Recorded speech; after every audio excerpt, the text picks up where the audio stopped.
they weren't ready, and that's Loki saying, "What's up?" Hey, what's up? Yeah, I know. Hey, come here.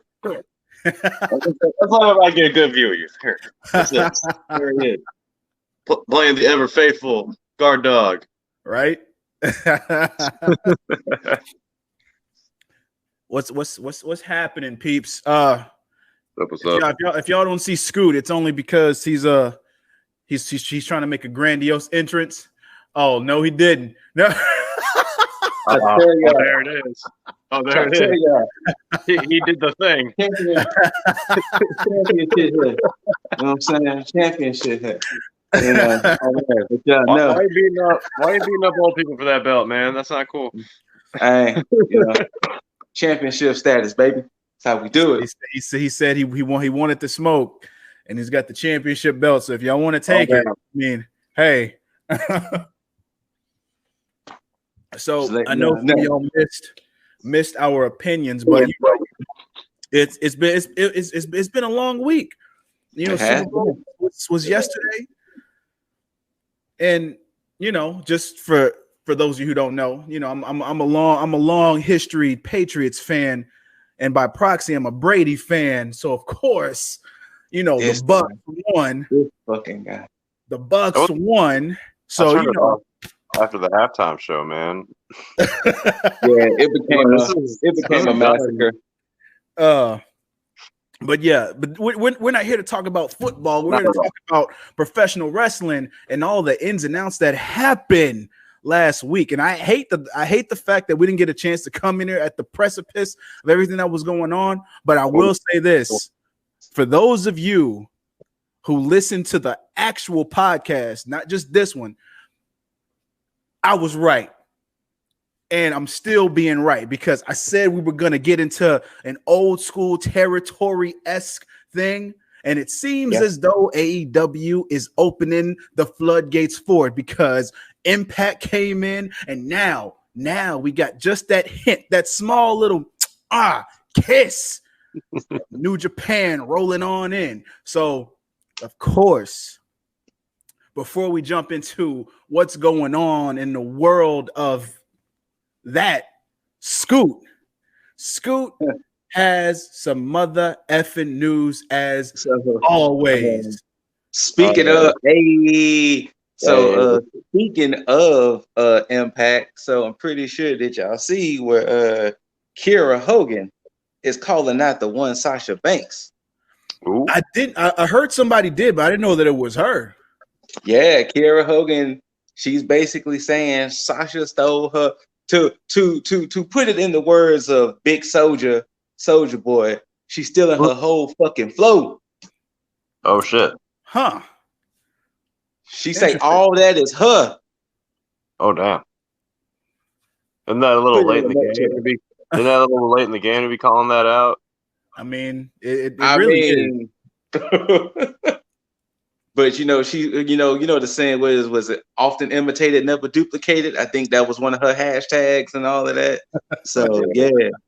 So how y'all? Well, I guess y'all kind of said it, but how y'all feel about Kiera Hogan saying Sasha Banks is stealing her whole steez, her whole style? Well, I mean, look, it's simple on my end. I'm Team Sasha all day, all day. No capping on anything. That's exactly how it's going to be all day, every day. And plus, if you think on like in the world of professional wrestling, you have a lot of people who know Sasha Banks. And if you hear, just like now, you probably said Kiera Hogan, and there's people that listen that's like, wait, who? Oh, that person. Yeah. But it's not. We're not talking about a relative of Hulk Hogan, by the way. No, yes. Not at all. No, let's get that understood too. Mm-hmm. Yo. But yeah, man. So, Team Sasha. I really don't care because at the same time, if you think about it, if she's saying she's still in her whole flow, I mean, how long is this going to last? Because everybody's going to ride with Sasha either way because Sasha's the more notable one. Sasha is the one of, if not the best female professional wrestlers in this business. Period. Point blank, plain and simple. So. One could even say that she might be the OG EST. Oh, Right. oh, Right. Can she please say that during the build-up? Because I mean, look, like I said, we already know Bianca is choosing Sasha. Yes. Can we get that whole sentence in the build-up? Just get Sasha to say that. Because I mean, it would be true. It would absolutely be true. Mm-hmm. What else we got on the docket, Scoot? So I mean, it's about official. You know, it's WrestleMania. You know, things happen at WrestleMania, but it's about almost official that Bad Bunny will be participating in a match. This I heard today. I heard this today, and he is not happy. when I heard the news that he had been in the training center and he's doing training, I was just like, oh no, we're gonna have a celebrity match at WrestleMania. Which I'm not upset about personally, because you normally get stuff like that at WrestleMania. True. You know, we didn't had celebrity matches before. I mean, Big Show versus Mayweather of all things. Exactly. So this is just going on brand with it. So I'll say, why not? I mean, look, I'm cool with it, and if I'm proven wrong with all this, then fine. But I don't like the whole gimmick, because it makes the match itself a gimmick in itself, and it takes away from what they're trying to because I mean, look at it like this, because I believe what they said is that it's going to be a tag team match with him and Priest versus Miz and Morrison. Okay, and there we go. So you got Priest in his first WrestleMania in this gimmick match, and it's like, I get what they're doing, because of course he did that. He did the top rope shit at Royal Rumble. So they saw that and they're like, oh my gosh, that's good. We got to have him in a match to get the Latin market. Why can't you get the Latin market with your Latin stars? Why do you have to, like, I get, okay, yeah, you want the popularity and shit because it got so many fucking views on YouTube. But think about it. If you have Bad Bunny on YouTube, regardless of if it's WWE or not, you're going to get some type of views regardless. So why not just build your stars up? It's like, it's as simple as that. And apparently his little t-shirt they made for Royal Rumble, apparently that's selling like crazy too. Damn it, merchandise. Son of a bitch. Why? Yeah. He got merchandise. So apparently that's selling too. I mean, I'll call this a win for Priest. You know, he's getting his first ever WrestleMania. True. And I mean, this will segue him into the main roster after it's all said and done. Mm-hmm. Well, but I mean, where's that going to place him? That's the real question for me. Well, I think Edge is going to play an integral part in that. So I'm gonna, you know, when we get to that point, we'll talk about that. But again, I will bite my tongue, and I will keep that same energy, but I will also change and congratulate where it's needed. If this is a Pat McAfee situation where Bad Bunny comes in and he surprises the fuck out of me, because Pat McAfee is probably one of the only people, as far as celebrity wise, to come in and actually have me like, oh fuck, we actually got a fucking match. So I'll probably say second to him, only because Pat was an athlete. But I would say second to him, number one for me was Stephen Amell. Yeah. Oh well. Oh wait. I don't count Stephen Amell. I count him as like a professional wrestler that never just got into professional wrestling. Okay. Only because like he rides for professional wrestling. Like he's one of us. He's one of us that got a chance to get in the fucking ring. So and he had his own Bullet Club shirt. So you know. Yeah, that he did. He did indeed. But I really thought you were gonna say LT for a second. when you said athlete. LT didn't do that bad. Mm-hmm. He almost died because he was so gassed out. But LT wasn't that bad either. And you know, hey, you know who else wasn't bad? Snooki. I'm lying. No, she wasn't bad either. Actually, she really wasn't that bad. It almost hurts to say that she wasn't that bad. I mean, she looked good, but I mean, I still think it was still like gimmicky for her to be in. Oh no, it was very gimmicky. Yeah. Oh, for sure. And again, that's another prime example of taking away from another in-ring professional. Well, 2, because it took away from Trish and it took away from John Morrison, which ironically is going to be in another gimmick tag match. And another one, right? With another celebrity. Jesus. Look, justice for Morrison, man. Justice for Morrison.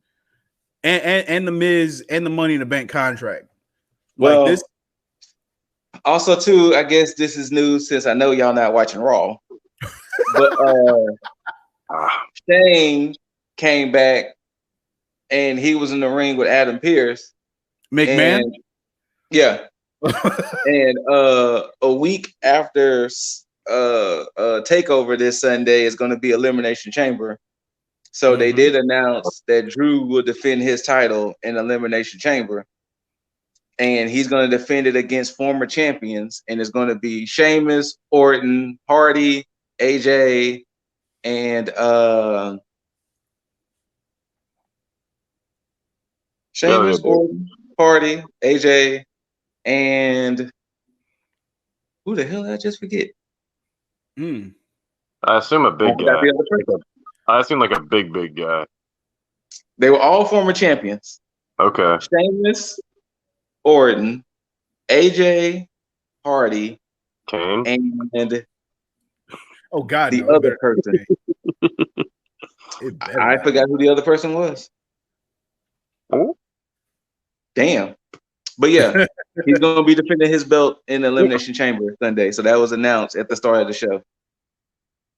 Oh, let's see if it wants to pull up for me. Shit, I literally just drew. Wait, you say Jeff Hardy? Jeff Hardy. Oh, The Miz. The Miz. Yeah. Thank you. The Miz. Watch. Okay. I'm going to call it right now. This is just speculation, but Miz gets eliminated, then he uses the Money in the Bank to cash in. That could happen. What would that do for the match at WrestleMania, though?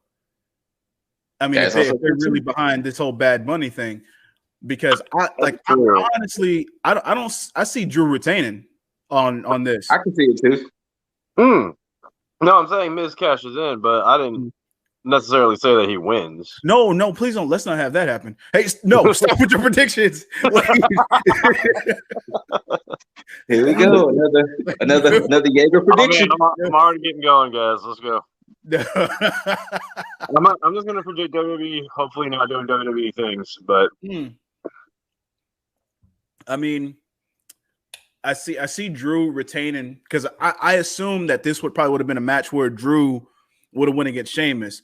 But with the way that's what Sheamus did complain to Adam Pearce about. He was like, I thought you told me, I'm sorry, Drew promised me a one-on-one match. Here it is. I got to fight against all these other people and blah, blah, blah, blah, blah. So, yeah, that's where Raw is at right now. Speaking of Raw, so last time Yeager got to voice his opinions about Raw. What are your opinions about SmackDown? It's a much better show. This is true. Like, long and short of it, it's a much better show.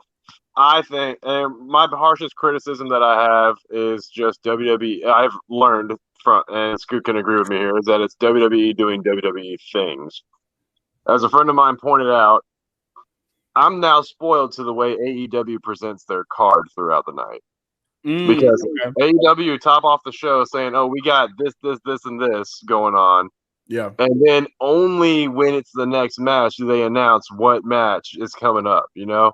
Yeah. They don't say, "Oh, we got Alexa Bliss and Nikki Cross," and then 2.5 hours later you finally get the match. Meanwhile, AEW is like, "You got Sheeta and Anna Jay next." It's like, oh, okay. So I know whether or not to take a piss right now. Right. You know what's funny is old school WWE used to do that. Like, WWF used to do that. Yeah. Like they would tell you like what's going on, like what would be the main event, what would happen. I mean, there was surprise matches probably throughout the show, but as far as like the marquee matches, they would let you know, okay, this is happening, this is happening, this is happening. But exactly. They've gotten so far away from that to where I guess they want to make it like it's episodic TV, where it's like they want you surprised throughout the entire show. It's like, we don't want you to go anywhere. We want to make sure that you're at the edge of your seat to watch absolutely nothing. You see, and I'm glad that you said surprise matches, because that's where my biggest gripe with SmackDown was that night, that I can vividly remember, was that I can recall 3 or 4 different times that SmackDown announced or pushed the Hulk Hogan promo, where I had zero warning about Daniel Bryan versus Cesaro. Mm-hmm. Well, see, you know, they just had Daniel Bryan come down the ramp, and then they said, "Oh yeah, this is next." Well, see, you know, that's been the weird thing with WWE since they so-called got rid of GMs. Mm-hmm. They just have these matches, and they'd be like, so, because like tonight, it was like, hey, we got New Day versus Retribution, and it was like, that wasn't announced, but okay, right now it's Charlotte versus Lacey Evans, and it was like, oh, so they just gonna impromptu get into a match, and the ref is just gonna come out. You know, so with the absence of the GM, for them to be like, hey, this is happening next, this is happening next. Like you said, these impromptu matches that are booked technically, they just show up. Like you said, you know. And that is disrespectful to both Daniel Bryan and Cesaro, in my opinion. Like, that's a match that should have been worthwhile to at least get one, like, hey, this is coming up or something. That's true. Not only quick that. Sidebar. Hold on, quick sidebar. Apparently, Cesaro renewed his contract. I heard that today too. I mean, as long as they utilize, they better be pushing him then, because to my surprise, he beat Daniel Bryan clean, tapped him out. Yep. And I think is he a face now, I believe? Well, ever since Shinsuke and Cesaro broke away from Zayn, then that little small time they was running with Corbin. So ever since they've been kind of in that limbo position, it kind of seems like they're all just in betweeners. Okay. That Cesaro just wants to fight. Shinsuke in the same boat, and Daniel, you know, he's still babyface, but okay. So Cesaro and Shinsuke are kind of just in the ether of we just want to have good matches. Well, and you know what? I would actually appreciate that dynamic. Just wanting good matches. Like, hey, I'm all for it. As long as they have great matches. However, fucking let us know that there's going to be these great pairings. That way I know that what's coming up and I can sit down and pay attention to it. You hear that, WWE? Notify Yeager. Thank you. Know what Send me a tweet. Next. Let me know. Give me the card. Let me get a rundown. Well, while we're on, you know, the whole thing about having good matches. Yeah. So this Edge situation. Yeah. What happens with Edge?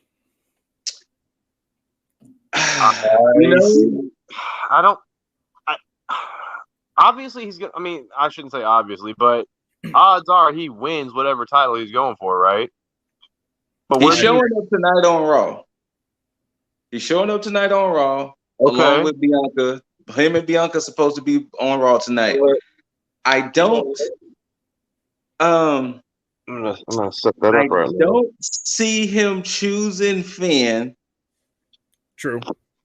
Right. And depending on how Friday goes with the whole what might be in store for KO or whatever, I can see him choosing Roman, but I don't necessarily want this Roman championship reign to end with Edge.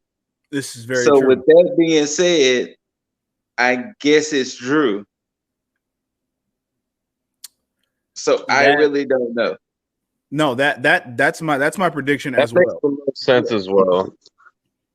I mean, at least because I wouldn't be surprised he chooses Drew, and on SmackDown side, they do a Elimination Chamber to determine the number one contender on SmackDown side.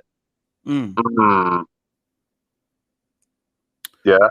And And that's my thing, because I believe that Edge is going on to face Drew, which is why I think Drew's going to retain Elimination Chamber, because of the fact that Edge is going to win at WrestleMania against Drew. Yeah.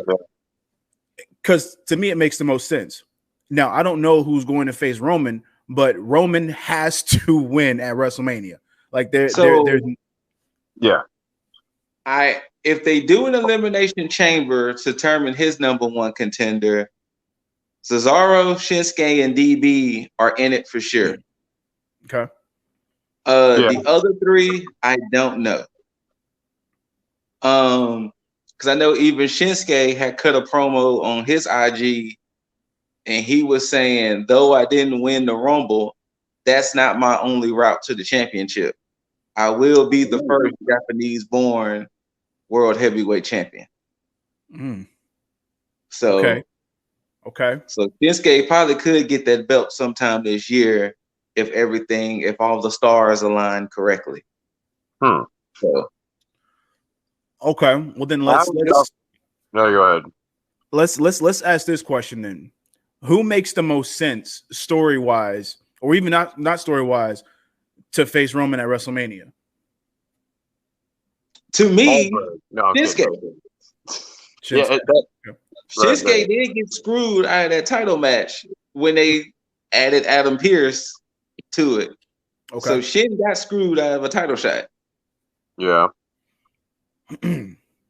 Story-wise. But if you want the star power of it all, Daniel. Okay. I do agree with that. I don't know why, and maybe this could be because like of the whole contract situation. But I think they might lean towards Cesaro. But as soon as you told me that he had his contract renewed, then that's what gave me the idea of him cleanly beating Daniel Bryan and tapping him out. Yeah. He tapped him out. Mainly because, and then I don't know if you even remember, they even said that they even gave a name to his sharpshooter. Oh, I didn't catch that. What was it? Yeah, they had called it something, and they just said it and just went on. But they called his sharpshooter. He put on Daniel something. Like it was like they said it and just kept it going. So because I think what's gonna happen is that if it is Cesaro, it's gonna be a showcase match. Like Roman is still gonna win, but Cesaro is gonna come out looking fucking amazing. But at the same time, Shinsuke does make sense. Daniel makes sense. So I would agree. It would have to be out of those three because I don't see because it damn sure shouldn't be KO. Like now, I don't think it should happen yet. But another rumor was Big E. Yeah, not yet. Ooh, give him 2 belts. I mean, that'd be cool, but I think that's still too soon. Like that's a rush push because I think what he's doing with the Intercontinental title, especially with him and Apollo, what they have been doing so far, I like because it's doing that whole old school thing where they're building up feuds that revolve around the title itself. And Sammy had started that with making that important with the shit that he did with AJ and Hardy. So keep this shit going. Let Big E build that title up some more, and then when he loses it to another credible person, then he can go after the he can insert himself into the world title picture, and then go from there. Because what I think is going to happen is that once Roman loses this title, eventually, it's going to be that old school where that title is just changing hands left and right. And not to say that it's that it's bad, but how it was back in the Attitude Era, where it's like you had a whole bunch of credible people basically just hot potato in the title because of the competition aspect of it. So I think we're going to get back into that. I could be wrong, but I don't believe I'm going to be wrong. I think I'm leaning on the right or poking on the right nerve on this one. That makes sense.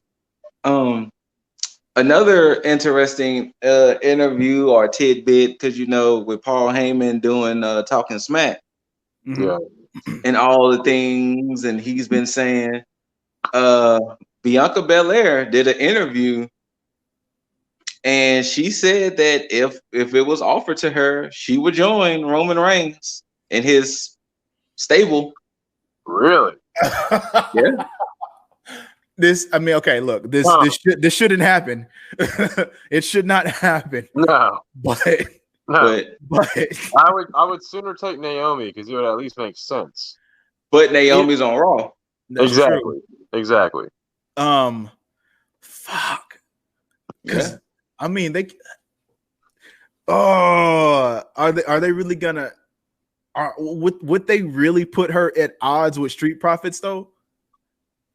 That is true too, but it'll make her the heel going into WrestleMania, while Sasha stays the face. But how would they introduce her into the bloodline? That's the only weird thing. Yeah. Is how they do it. Because I guess the seeds have been sown in a sense on Talking Smack with Paul Heyman talking to her, kind of like how he was sowing the seeds with Apollo. So, and we haven't seen Apollo interact with them in like a couple of weeks, but we'll see where that goes eventually. Because it seems like Apollo is getting more and more frustrated with the way things are going with him in that Intercontinental title. So. Maybe Apollo might go ahead and make that full-on heel switch and join the bloodline. So I don't know. Where the fuck is Jimmy, man? He must have been hurt. Like, yeah, I was expecting him to show up at least 2-3 like big matches ago. Yeah, he must have been hurt. I don't know, man. I mean, I get maybe they're saving it for WrestleMania. Who knows? Maybe that's the way that Roman retains. But yeah. I mean, I can't see any other way unless they're trying to do that shit for like the Smackdown after Mania. But like it's getting to the point where it's like, yo, the Usos need to be solidified at this point to get to increase this stable. Yeah, they definitely can't add any more people to this stable until you have the complete Usos and Roman. And then anybody else after that can come in, but yeah, you can't. That it'll just be weird to have just Jay like just there with an extra person that's taking some of the spotlight when we need the Uso Penitentiary in like full form. Right. That's what I need. But I mean, hey. Quick sidebar: this match was crap, Scoot. A lot of Charlotte matches are. Fair enough. Ugh. Well, okay, wait. A lot of Charlotte TV matches. I'll give you that. Her pay-per-view matches are pretty good, but her TV matches. Let's talk on the whole Charlotte thing really quick. Just go ahead. Because thing is, of course, y'all know that I shit on Charlotte on the podcast, on this platform. Either way, yeah. My hate for Charlotte is not necessarily completely on Charlotte Flair. It's the way that she's booked, because in NXT, in NXT she was booked okay. Like she was booked like a Flair would be booked, but at the same time, it wasn't something to where it was like nauseating. You know, she was there for the competition in NXT, and then even when she got into the main roster, it was still okay. And then they just got completely just nonsensical with it. And then it just like you thinking that Roman was booked bad back in the day. No, Charlotte has been booked bad, and then it's been consistently going over and over. Whether she's a face, whether she's a heel, and her moonsault is fucking trash. To me, Charlotte and Roman have been booked the exact same way for their respective genders. Mm-hmm. Like, they just continuously get put over despite how much we don't want to see them. I mean, Roman now is a whole different story. Yeah. But, I mean, back when he was being shoved down our throats and we were just saying no, they said just take it anyway. It's like they still haven't let up with Charlotte, though. Like, I don't know where they're going with her with this Lacey Evans crap. I mean, I guess it's culminating at Mania. Mm-hmm. But I hope so. The sooner it's over, the better. If it could end at Elimination Chamber, I would be happy. No, I want them to take this to Mania, because then that takes Charlotte out of the title picture. But that's fair. my thing is this. The only differences between the way she's been booked and the way Roman used to be booked is the fact that WWE made a mistake by trying to push an agenda with Roman, because they would have let him get over organically with just by himself alone. Yeah. This never would have been a problem. Yeah. But because they tried to intervene and say, you know what, this is the guy we want here, because that's how Cena got over organically. This is who we want, and this is who you're gonna love. Damn it. Yeah. So look, I mean, it is what it is. You think about it. John Cena got over doing the whole word life shit. Mm-hmm. Try and tell me any other wrestler that would try to do that now. They're not getting over. No, they're not. They're not gonna get over like that, because I'm not trying to throw a shade, but I'm kind of looking at you, Acclaimed. Just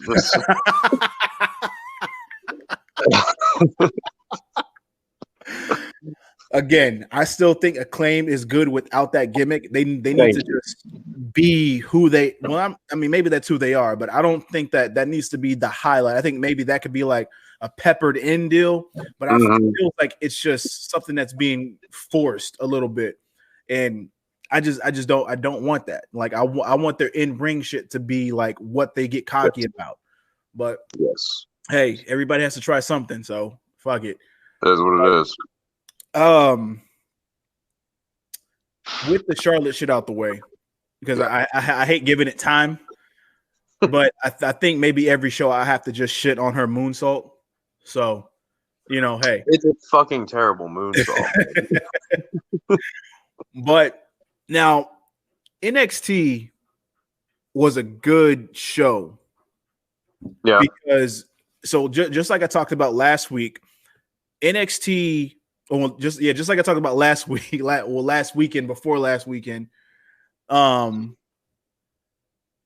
they had begun to get on this whole deal where it's like everything everything that they've been building on is coming together. So now it seems like it's still carrying on that trend.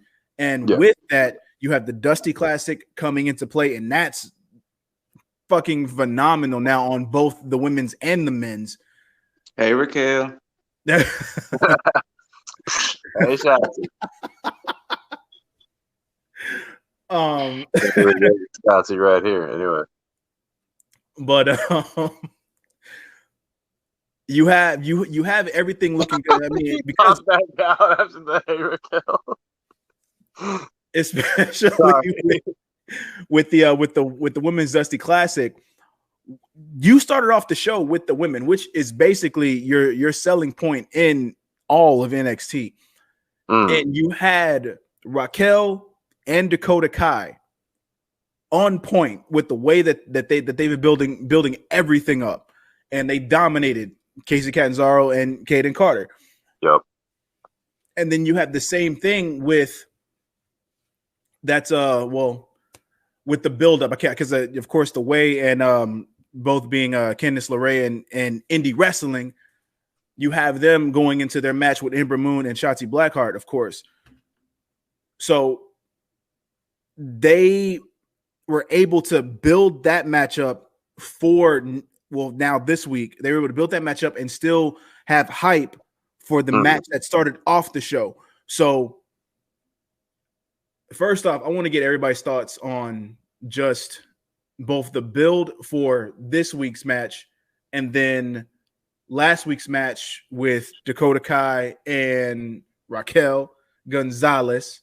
Shout out to Scoot, Kacy Catanzaro, and Kaden Carter. I mean, you know how I felt. Anytime Miss Gonzalez is on the television, I am there. But all bullshit aside, solid match. I mean, I'm liking the fact that it's actually showing that Kaden and Kacy can actually go. All right. Well, they can be the babyface team that you can root for. So I'm here for it. And it's pretty solid. I'm just more and more, excuse me, but I'm pretty sure y'all agree. Those women's tag team titles need to be on NXT. Yes. And they need to stay there for a while. They need to be circulated through all of NXT, because it seems as though even though their women's division is primarily a bunch of singles, it feels like those titles will benefit way more from being on NXT than they are on the main roster because of the fact you have so many combinations of women and so many pseudo factions going on both between heels and faces where those titles can circulate even more and actually build prestige. So, yeah. But with Dakota and Raquel winning this match, which let me pause real quick. So it was Casey Catanzaro did that fuck, what was that? She needs a name for it. I don't even think she has a name for it yet. A corkscrew coup de grace. She does like a sick reverse 450, but then lands on her feet and then falls on her opponent. Yeah, that's a problem for me. That's a big problem for me because of the fact that okay, if she just did the corkscrew and landed just body, cool. But with her trying to do that stomp with it, if that's intentional, that's dangerous. Because I think when I think it was Raquel that she tried to do it on. And it seemed like, I don't know, but it seemed like she had hit Raquel like dead in her face or very close.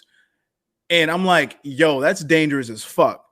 Cause like I just don't do it. Don't do it unless you can control the fuck out of it. Because Finn scares me when he does his shit. And his shit is controlled as fuck. But look, and I get Casey Catanzaro may be light as a fucking feather, but with the right gust of wind and the right force and momentum of that corkscrew, she can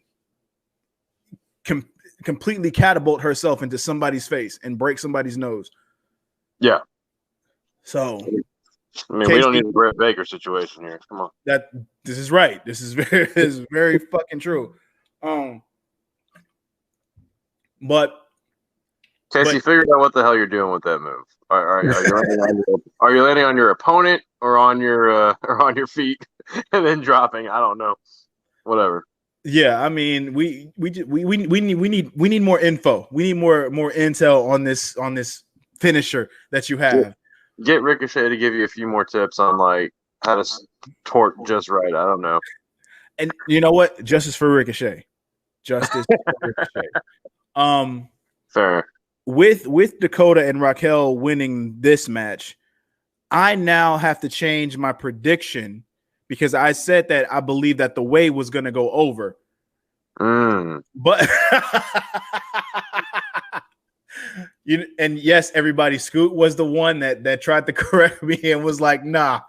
And you know what? I have to agree because I don't see Raquel and Dakota going against Candice and Indy at all. I see them going against Ember and Shotzi and then taking the win. Now that's unfortunate for Ember and Shotzi, but they're continuing this push with Raquel. So, and I do believe that if this is the case, they're going to be the ones that take those tag titles. Because if you're talking about going against the now second or two-time champions in Shayna Baszler and Nia Jax, that's a good dynamic to have with you have Big Mama Cool? Big Mommy Cool, Raquel Gonzalez and Dakota Kai. That's a good dynamic again for Shayna Baszler and Nia Jax. And especially since Shayna and Dakota does have history.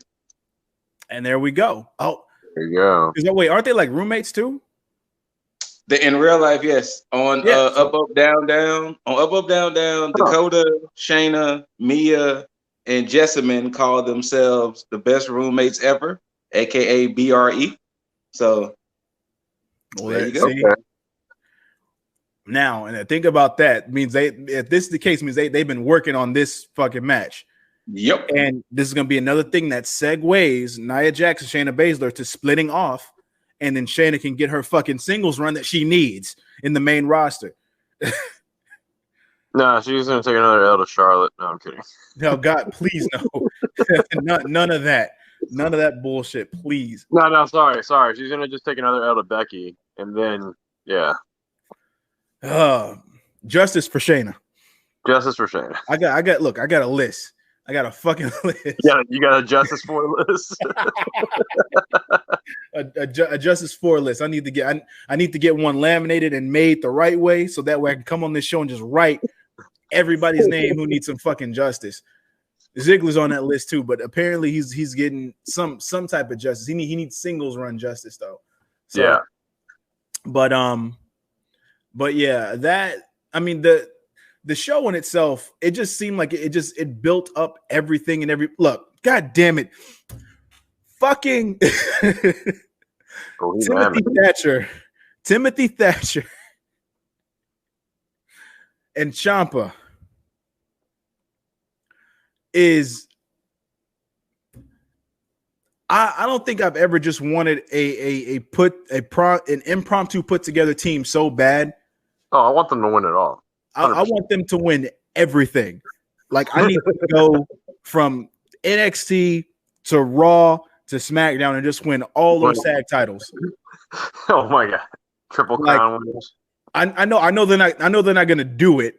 No, but I mean, if you were going to have a team that was gonna go through and just dominate every brand and take all their tag titles, that's the team that would do it. They have the look. I hate that we feel that way because GYV is winning. You think so? I'm still stuck on GYV winning. And I would still like to see Thatcher and Ciampa stay a team. Mm-hmm. But my money's been on GYV since this tournament announced. And your money's on GYV? I mean, I low-key want MSK to take it, but speaking of, Trey Miguel broke his silence, and he said that he mainly chose because Zach being married, which he's married to Kimberly, Desmond is engaged. So he was like, I have no issue with them going because their lifestyle is different than mine. He was saying that his brother just had a miracle baby and he's able to take care of his family. Apparently, he's one of the trainers at Impact. So he was like, why in the fuck would I move to Orlando at the moment? So that was basically his reasons. Like, no hard feelings. No hard feelings to Zach and Desmond or Wes and Nash. Mm-hmm. But yeah, so he chose to stay because of that. And our boy Bad Bunny is coming out right now. Oh no! You know what? And of course, I want Thatcher and Ciampa to win this, but I may have to agree with Scoot only for the simple fact that it was GYV who took the loss last year to the Broserweight in the finals. So it would suck for them to lose 2 in a row. So, and I mean, and again, Ciampa and Thatcher they are able to take a win. Like, I mean, they're able to take a loss. Like, it's not going to hurt them. But I just don't want it to happen because of just how good they fucking look. Like this. Yes. Hell, they look better than DIY. Yeah, and because it makes sense, like as far as like from an evolutionary standpoint, where it's like it's that. I mean, no pun intended, the grizzled young vets, but it's like I said last time, it's like the grizzled old vets. Like it seems like it's like 2 guys who got time, and it's like, you know what, we need to show these young boys what's up. And that's what it seemed like. I love that dynamic. Like guys is gonna fight tooth and nail. It's like, you know what, you're gonna have to kill us to beat us type shit. And GYV is the team to, you know, to kill you, to beat you. Yeah. So, because I think the way that it's looking, I believe that it might. Oof. Yeah, it might be MSK versus Grizzly. Yeah, I think it'll be MSK versus GYV in the final Sunday. With MSK coming, especially with their little promo that they did against Legado del Fantasma, where they seem pretty fucking cocky. They're gonna beat Legado del Fantasma, and then they're gonna come in and then get schooled by GYV because they can take the loss. It's not gonna hurt them at all because they're new anyway. They got bragging rights alone for getting into the for basically getting into the finals. So yeah. Holy shit. Speaking of Legado del Fantasma, I am here for Santos and Carrion. Yeah, I'm here for it. I love because at first I hated it for a second because when he came out, I was like, oh, okay. And then he took out Wild and Mendoza. And when he got into the ring with Santos, I was like, wait, why are you just sitting there staring at him like that? Like, do something or like what? And then the way that he kind of dismissed him, and I was like, oh, that's kind of fucked up. And then he got mad, and I was like, oh, okay, now I see what's going on. I see how they're building this. So basically what they're going to do is they're going to have Cross make Escobar look good in this fucking match. Yes. Yeah. Which again, I'm not mad at it, but I get two things in this match. Wait. They just showed on Raw. Nia Jax is fighting Lana in a tables match. Oh, I did not see that announcement. Did they just say it or what? It was a little graphic that just popped up just now. I did not even see it. Oh my god. Naya and Lana in the tables match. Look, the irony out of this whole match. Table number 10. It'll be a tables match, and then she still goes through the announce table. Right.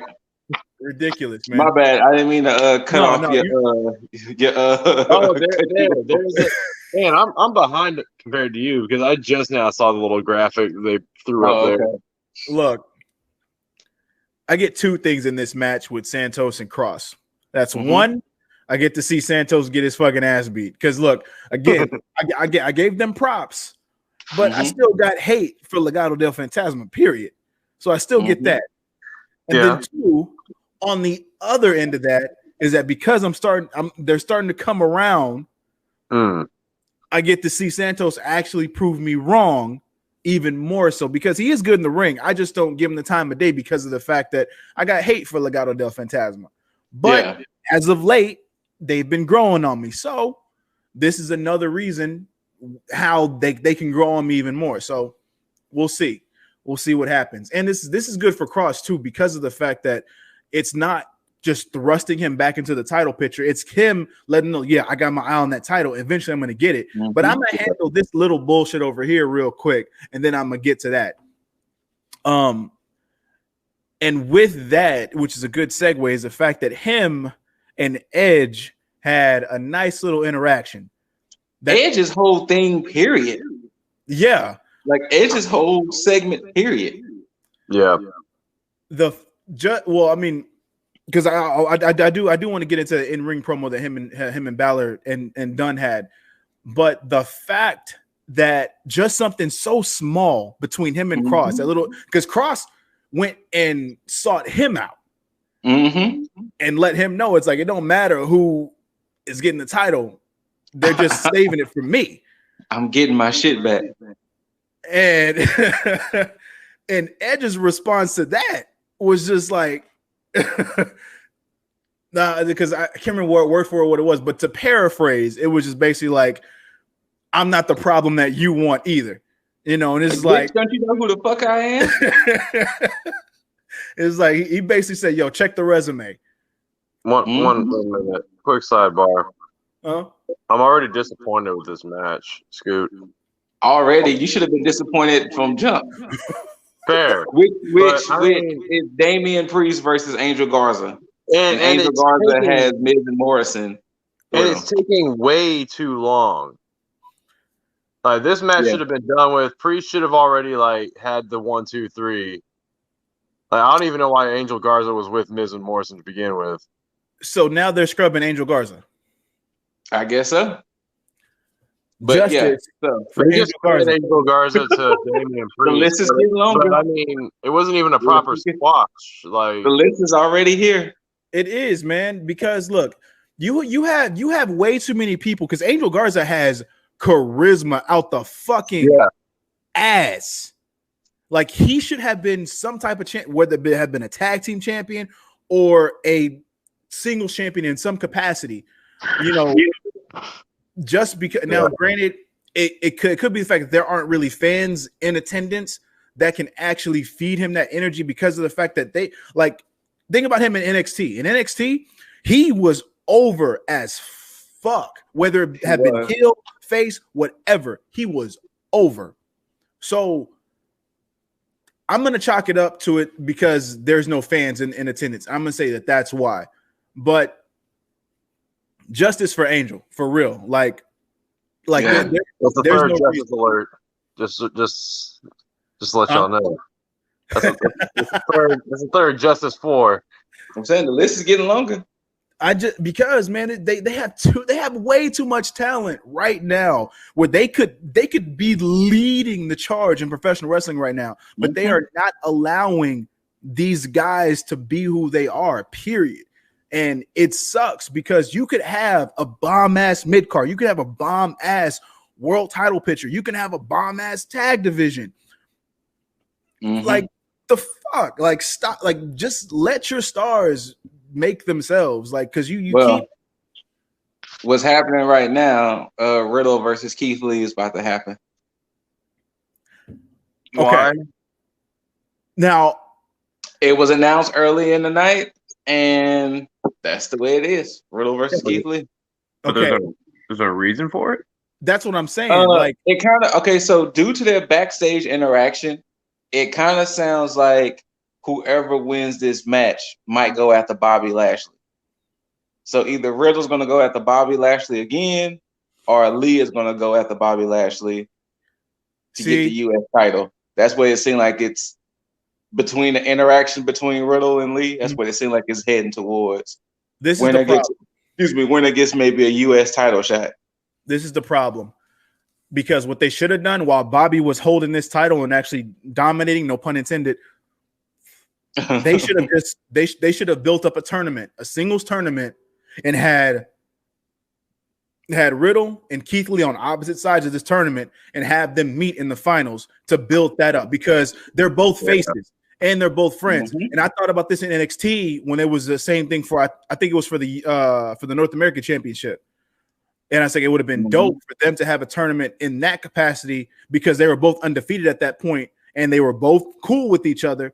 And to have both of them showcase, because look, it just writes itself with the build that they have and the popularity behind them. On top of that, these two are both Dragon Ball niggas. Can't tell me any different. You have the Big Bang Catastrophe, BBC, giggity. You have the Spirit Bomb, both Keith Lee. Then you got the Final Flash knee. Final Flash, yep. Like, how you gonna have two Vegeta moves and one Goku move, man? Hey, look, man. I keep y'all updated with the match, but it's just that is rushed. And that's why I hate that, because if you look at NXT and you look how they build everything, even the subtle things, you have Karrion Kross, huh? I mean, look at while we was kind of talking about it before we sidebar, look at how they built up Finn and Dunn. Yeah, just Finn and Dunn been building since last year, damn near. And it hasn't been anything blatant. It's just been stuff that's like very intricate. Like you've had Finn have his feud with O'Reilly. And then you've had Dunn just on the sideline that's looking like, yo, I know you're dodging me, and kept coming in. It's like, yo, we're going to have to go at it eventually. At some point, yeah. Exactly. And so finally now you have done getting fed up because you see the build up to it. And then now you have that point to where it's like, you know what? Okay, fine. You're not going to grant me this. I'm going to make you give me this shot by beating your ass over and over and over, or getting in your face over and over and over. And it's just like, okay, I get why this is being built up. He feels like he's not being seen, so he's going to take it to Finn. So something as simple as that, like, you don't have to have a shit where it's like you have the same thing with Drew and Randy, where you have 6 fucking matches back to back to back on both pay-per-view TV. That's the main event tonight. Get the fuck out of here. Drew versus Randy. No, that's the main event. I don't know. Is it for a title? Nope. Remember, the title ain't gonna be defended again until Elimination Chamber. Okay, so wait, why are they going again? Because like they haven't had any interactions. Like, I'm confused. They ran out of ideas. This is the shit I'm talking about. Like, probably more Alexa Bliss interference. I mean, that's cool. But you could do that with anybody that goes against Randy. Like, shouldn't he be building up a feud with fucking Mustafa Ali? He really should. Nope, that's still happening with Kof. I mean, that and that's cool too. I mean, you can. But I mean, Retribution's got like 5 people in it, right? Wait, what the hell? How did that happen? Huh? I'm still At Elimination Chamber, Lacey Evans is going against Asuka for the belt. Wait, what? At Elimination Chamber, Asuka is fighting Lacey Evans for the title. Just for clarification here, she hasn't, because of course, for those who don't know, I don't watch Raw anymore. This is like 4 or 5 weeks going. I have not watched Raw. She's only been beefing with Charlotte. Okay, so she hasn't won any match, any qualifying match, no number one. She technically won tonight because Charlotte punched the ref.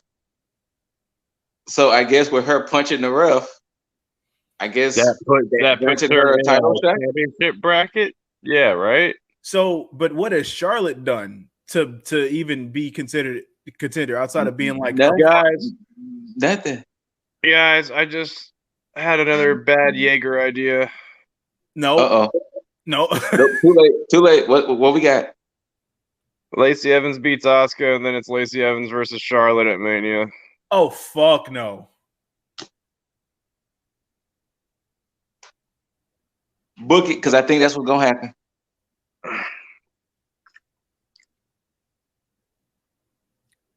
I think that's what's going to happen. I think he just called it, especially with Lacey having Ric Flair in her corner. And then he gives her something that she holds in her hand while she hits somebody.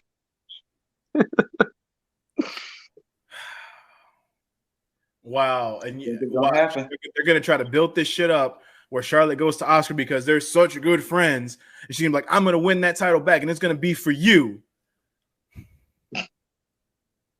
No. I'm sorry, but I'm just calling it like I see it. Man. Fuck WWE. If this is what happens, look, if they throw me a curveball, cool. But I just there is no fucking reason. Like, just no, just absolutely not, man. Because I'm sick of this already. I'm sick of all this. Like, why does that's all I can ask. Like, why does any of the shit happen that happens on Raw? I don't know. I really don't know. I wish I could tell you. This is why Wednesday nights is like the day for fucking wrestling, because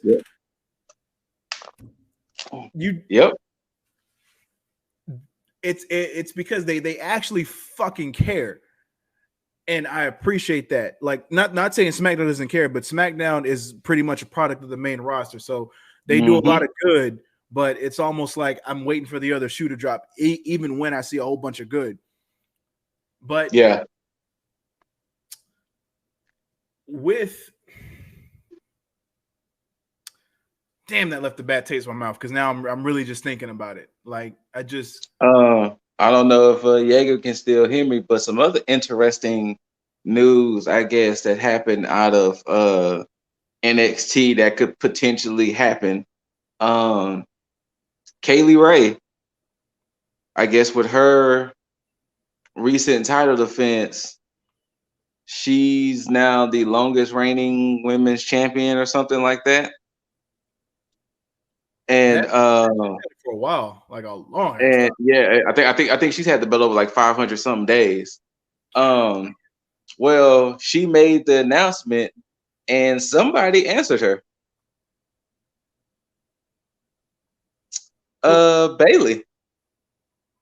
Bailey was saying, "Hey, what? I am the longest reigning champion. Check your facts, but if you want to go against a real champion, I'm here." Oh, wait. This is on social media? Wait a minute. Are you referring to Kylie Ray? Yeah, Kaylee Ray and Kylie Bailey. Ray that retired from wrestling. Kylie No. Ray? Kaylee Ray, the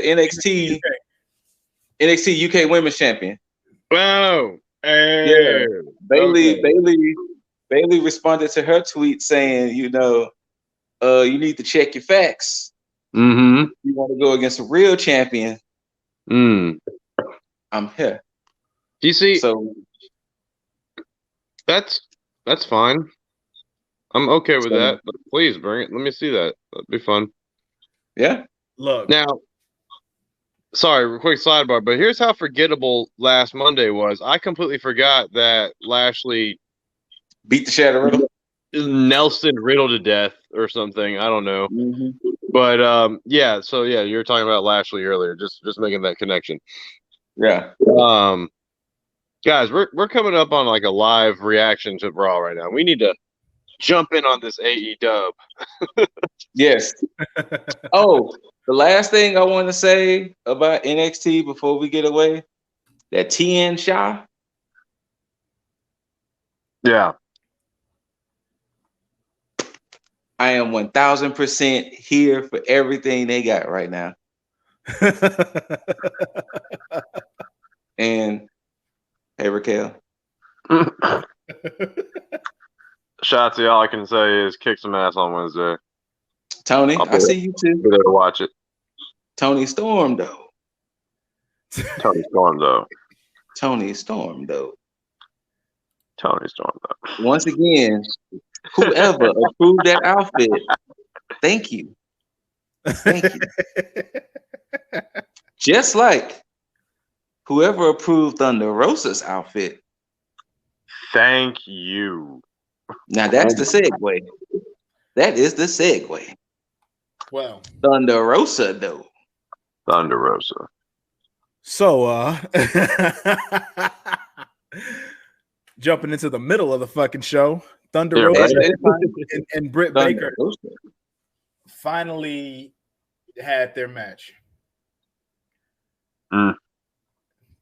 They finally got into it. I don't know if I like how it ended. No. I felt with all that torment and torture, I thought Thunder Rosa should have went over. Well, I mean, they still made her look somewhat strong because she didn't tap. So true. That's the silver lining in it. But I think, and this is the only way that this can actually benefit out of this whole feud, is if their next match that they have is for a title.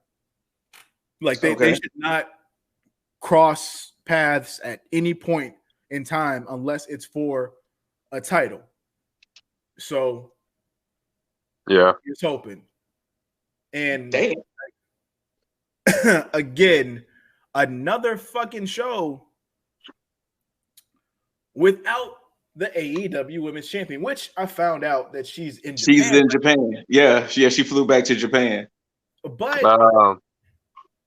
like no fucking promo, no vignette, no nothing. Like you should be building up one of your fucking title holders.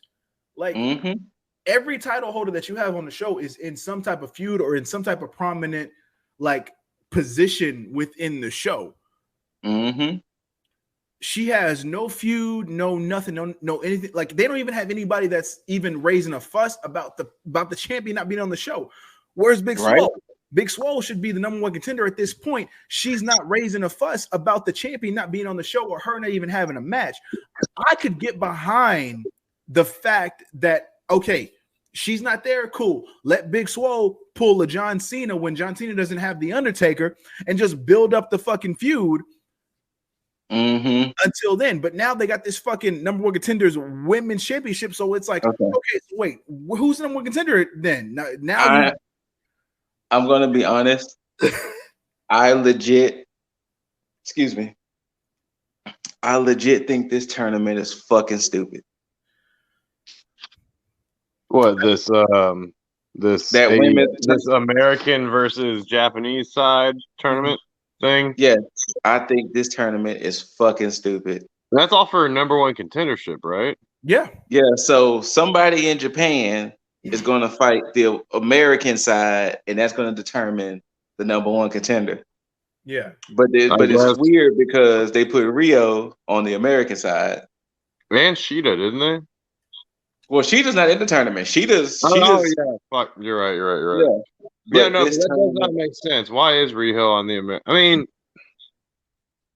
I don't know. The main issue I personally have with the tournament is you have enough women on the American side to fill in a 16-person tournament. This is true. Facts. True. And here it is, once again, you're relying on the Japanese talent, which nothing's wrong with that. But why? Just why? I think this tournament is just stupid to determine a number one contender. And it's like, just for it to end up being Rio or something. Which at this point, it still should not be. Like, Rio can come back, cool. She doesn't need to be number one contender, though. True. Very true. Like, now, the only point I see in this doing a Japan versus America side is that we're about to get like maybe a handful of Japanese wrestlers come into AEW. Like, we're gonna be showcasing a few, or it could just be like a Dusty's Classic situation, or not a Dusty's Classic, like a Mae Young Classic type of thing, where like you get a lot of like one timers, yeah, or like 2 or 3 timers depending on where they fall in the bracket. But well, I guess that's the weird thing, because I guess that's the reason why I guess Sheeta went back to Japan. I'm thinking they're gonna record the Japan matches in Japan. I think they're gonna record the Japan side in Japan, and whoever just wins that bracket fights the winner of the American side of the bracket. Yeah, that's how it's supposed to go, and then the winner of that goes on to face Sheeta. So I think Sheeta is there to just oversee those matches, be the ambassador for that, I guess. Yeah. Which it's bad enough. It's bad enough that you have the situation here where you're not showing. Well, you're starting to show love to your women's division. Yeah. But your championship picture is fucking trash. So your solution to that is to take half of a bracket for a tournament of people that we're familiar with who's actually holding the women's division up versus another side of the bracket that only hardcore all around professional wrestling fans actually know, that follow all the Japan side. Because if you're talking about just straight American fans who watch AEW and have no recollection of the Japan side. Hold on. Keithley beat Riddle with the Spirit Bomb. But go ahead.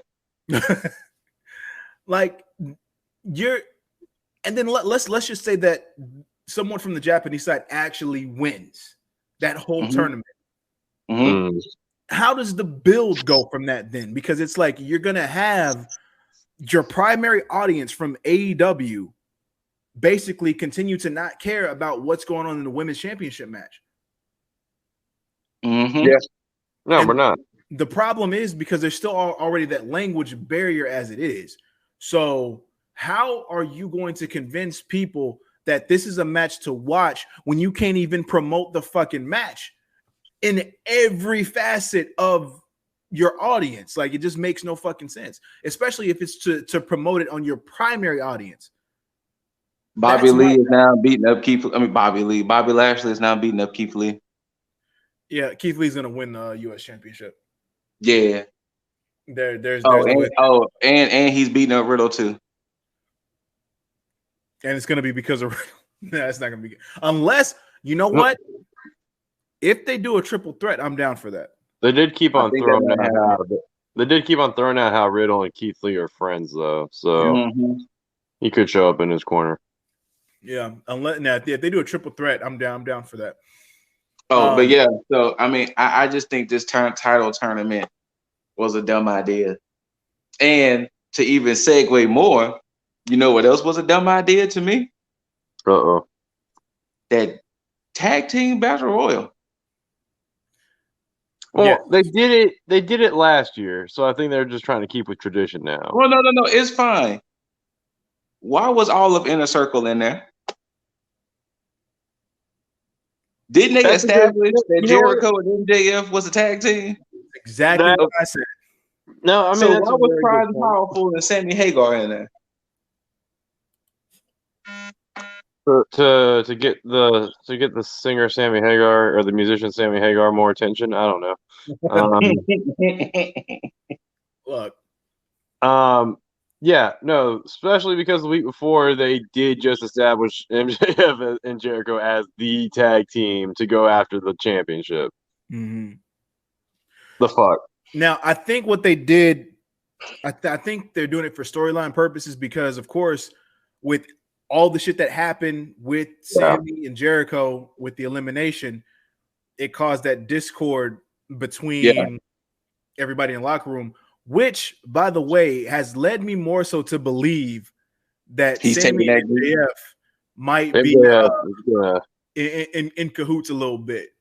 MJF lead the insurrection, man. Yeah. To have Sammy just sit there and just be like the one that's just like all just like, nah, I'm not for this. Fuck all this shit. Fuck you, Jericho, and all that, and just and so to have it be like the actual surprise, that final nail in the coffin that just says, yeah, we're not rolling with you, Jericho.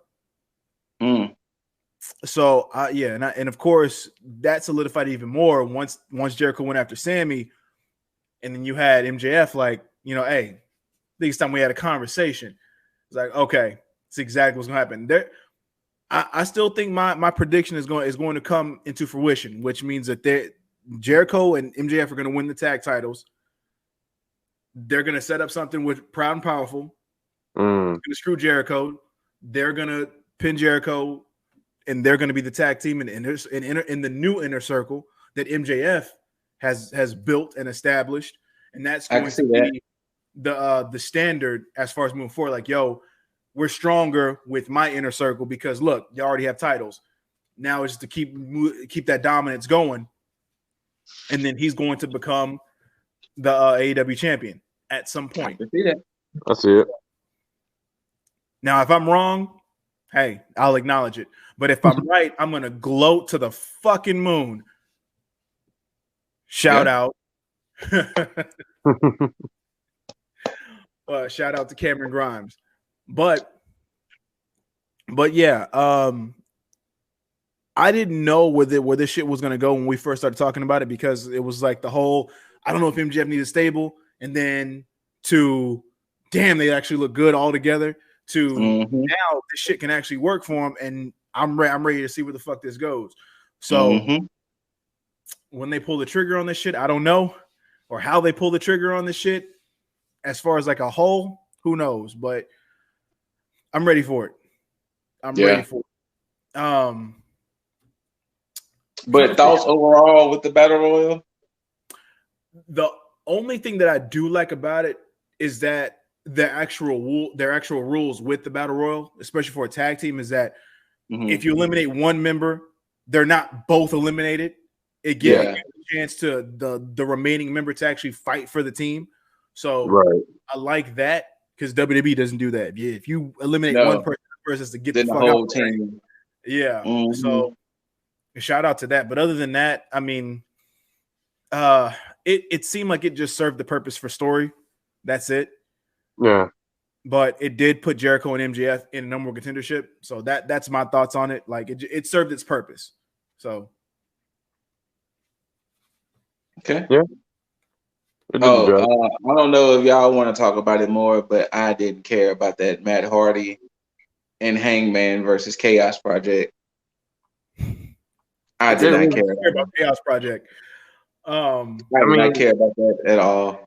If Chaos Project comes to Dynamite, I'm pretty sure they're taking an L up until until I'm proven wrong. I mean, that's what's been going on. It's just like they no rhyme intended. They're such an AEW dark tag team, like because that's where they belong. Like they don't belong on Dynamite like that, and that's no. They do great on Dark, but I mean, I know if they're coming to Dynamite, then it's like you're probably going to take the L here. Yeah. And I don't want that. Like I like what they were doing when they were bringing Acclaim and TH2 on to Dynamite because it's like, yo, that's more competition. But bringing Chaos Project on there is like, oh no, you're glorified enhancement talent. We know this already.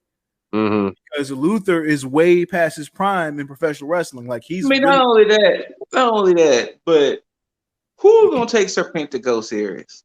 This is also very true. That's why I never said his name because he's irrelevant. Oh my bad. I'm sorry. And I hate saying that, but I mean it is what it is.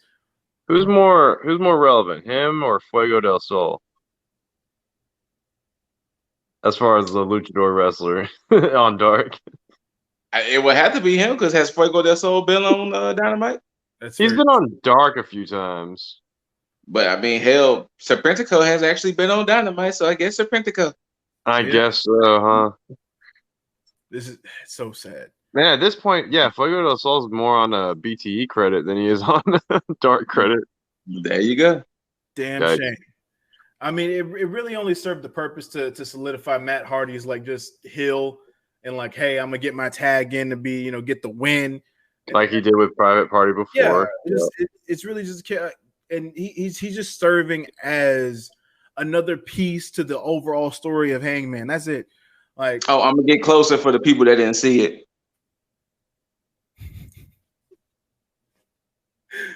Scoot could care less about anything going on with Matt Hardy. He could just say, I love him. He was my favorite Hardy. I don't know what's happening. But just I don't know, man. I was always a Jeff Hardy fan. I'm gonna say this now because it's something that I don't care about, and that's the fucking lumberjack match between was Lance Archer and Eddie Kingston. Yeah. I completely forgot that they were doing lumberjack stipulations. Exactly. Just look, this match just went over. Like, speaking of, I didn't know that back fist was actually a finisher of his. You know that what? Spinning back fist Eddie Kingston does? Surprised me as well. It's called back fist to the future when he was in the Indies. Yeah, it was called back fist to the future. So I didn't realize that was actually a finisher of his. I just thought that was just some shit he just bust out. Poor so. You know what? Kingston to me is probably how Moxley is to Scoot. Is that promo all fucking day. I'm all about it. But when he gets into the ring, I just don't care. I just really don't care. And I hate that. I hate that I don't care because I like Eddie Kingston like a lot. But yeah, just hey, throw him on Dark, have him just rack up all like have him become the new King of Dark.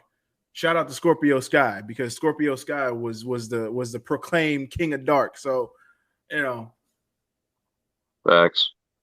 But the only reason I want to talk about this is because storyline, and I wrote it off as something I didn't want to care about or didn't care about, and that was the wedding segment.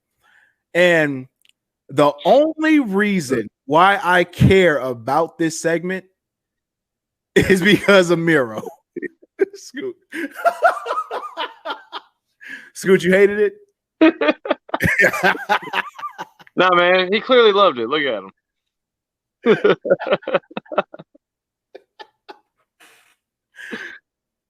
Miro was the only thing saving this whole thing. Other than that, Actually, I thought James Mitchell saved it for me.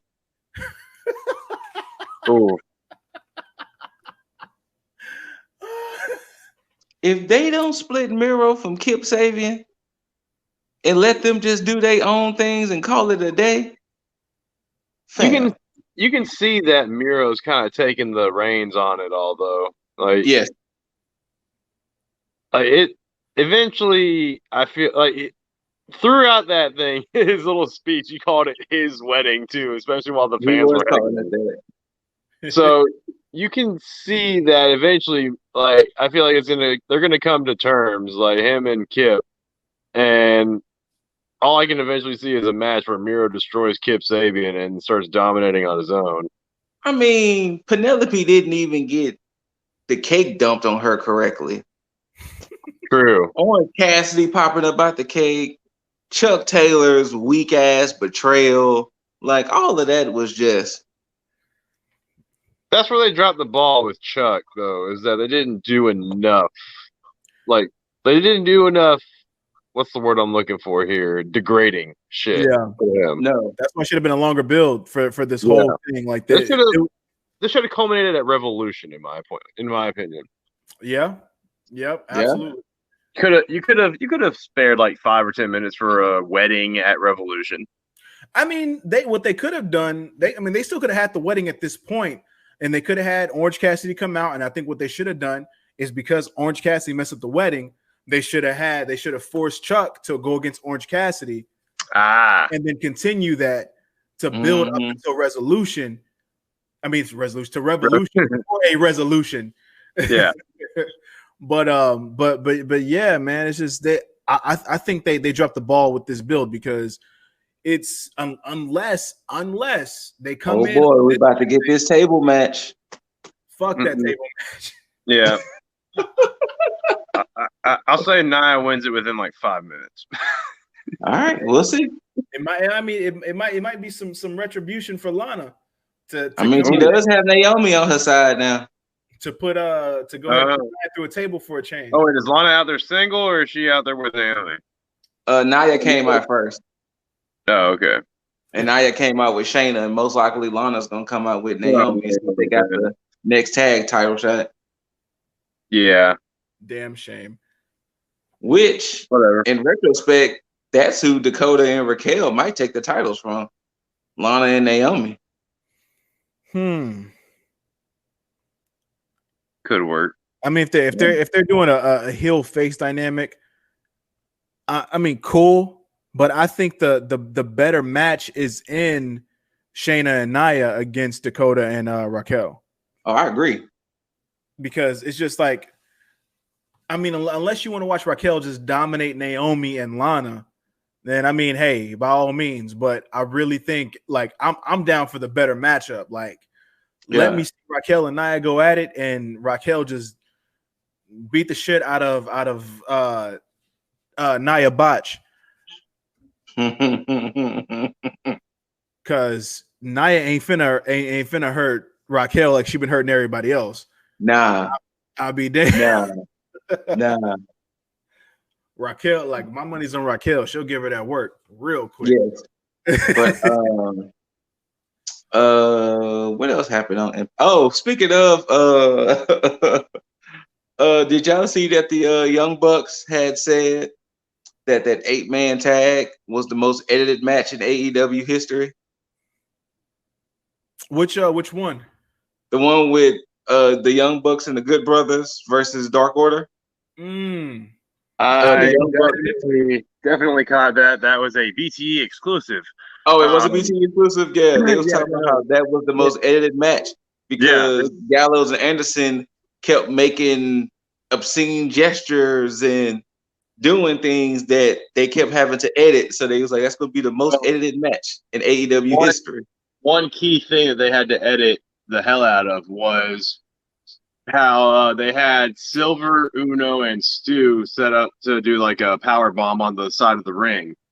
And while they were setting them up, Gallows and Anderson started, as they call it, smizzing a little whiz.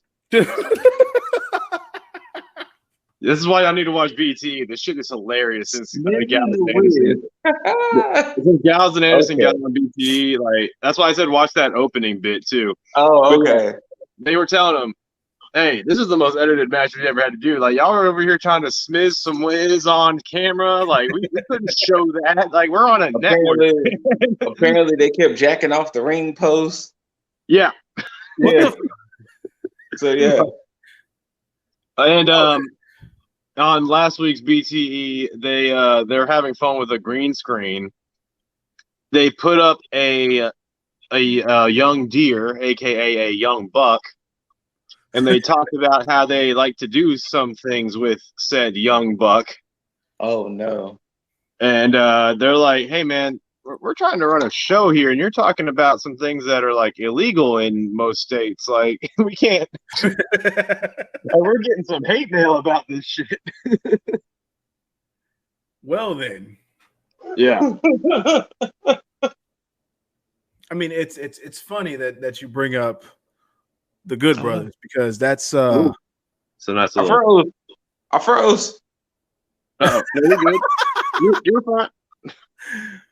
Well, it's funny you bring up the Good Brothers because that's the match that we have yet to talk about, and that's Good Brothers and Kenny Omega versus Mox in 2/3 of Death Triangle. Wait, lip froze too. I froze. Huh? No, we're good. I'm good. I'm moving. I'm good. Are you good? We see you, Scoot. Scoot's in a limbo. We got you. Hi. Oh, now I can't. No, you muted. You're muted. Your mic's muted. Check your mic. Or maybe he lost audio. Your mic. Uh-oh. Oh no. Yeah, now all of us. Oh no. Scoot got snapped. Everybody got snapped. I'm good. I'm here. You're here. I'm here. I had to exit out and come back. Okay. We almost had to go get the YouTube Dragon Balls, man. It's about now if I may ask, without revealing,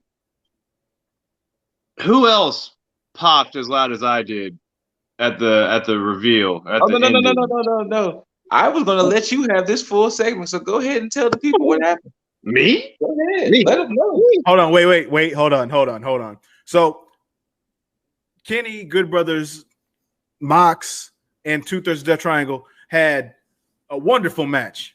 Great match. Fantastic match. Hey, that's trademarked. You can get sued for that. completely tore the house down with this match. I enjoyed the fuck out of it. 100%. Another reason why their world title picture is amazing. Like you have, like it can go anywhere. Like you have Pac, who has a legitimate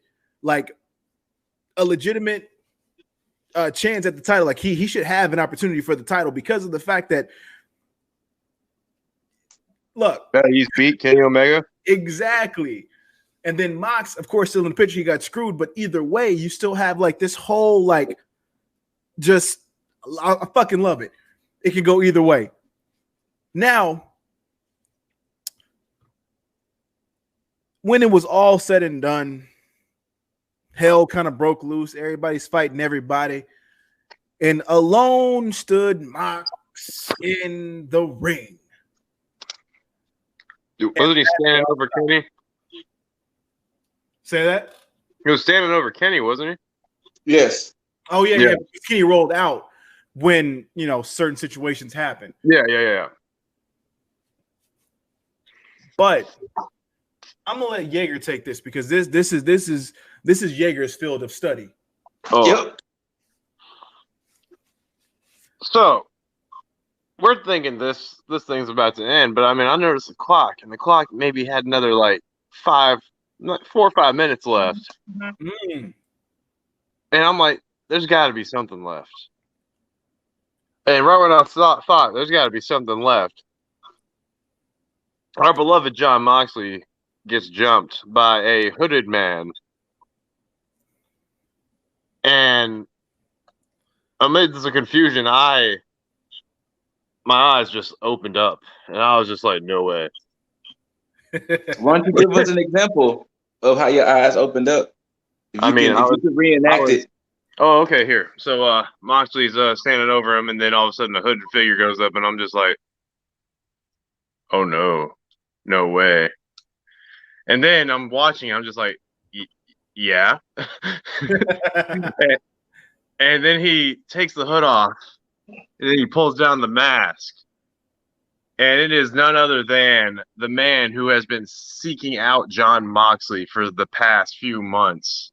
The man who has been fighting to keep his #1 contendership for John Moxley's NJPW US title. That is absolutely right, folks. Kenta finally yanked down the curtain and was revealing himself as the guy that has been beating up John Moxley. Now, they didn't straight up say that he was the guy that jumped Moxley against Kenny.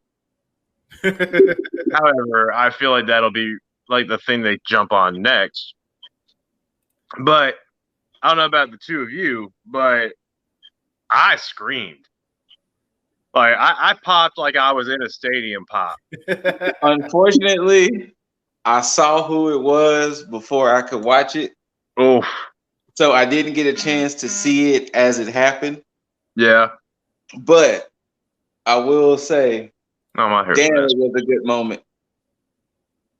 Yeah, man, that was one of the biggest moments in AEW for me so far. Just damn, it was a good moment. Now, my question is, did y'all see what happened on the IG after the show? Yes. That I did not. I did not. So Kenny chases Kenta down in the parking lot. Oh, wait. Yeah, that. I did see that. I forgot all about that. He chased Kenta down in the parking lot. He's like, hey, man, like, too sweet, bro. Like, thanks for coming out. What's his name? His manager, or Kenny's manager, Callis. Callis didn't even tell me what was going on, whatever. He's like, fuck you. I'm not here for you. I'm here to go after Mox. So, kind of drives the fact that, yes, we are getting New Japan, but we are not getting a unified Bullet Club. And this goes to another thing that I fucking predicted, because I said it was going to be a 2 Bullet Club thing, but now it kind of changed, because I don't think it's necessarily it's more so a faux Bullet Club versus the real Bullet Club. And Lana just put Naya through a table. See, retribution. There you go. And it seems like it's spanning over more things, because Jay White had an interview where he talked about it, and he talked about them being like a fake Bullet Club. So that's a little nugget in there. And the same thing with Tama Tonga. Tama basically said, hey, you can go ahead and go to AEW and slap them all up. Like, you're welcome. So my thing is, how many of these seeds are going to be planted before something actually pops off? Well, they officially announced the tag team match for Wednesday. Yeah. Kenta and Kenny versus Mox and Lance Archer. Oh, Archer, yeah, my bad. Now, I don't know if y'all saw the graphic for that match, but they did put John Moxley as the IWGP North American champion.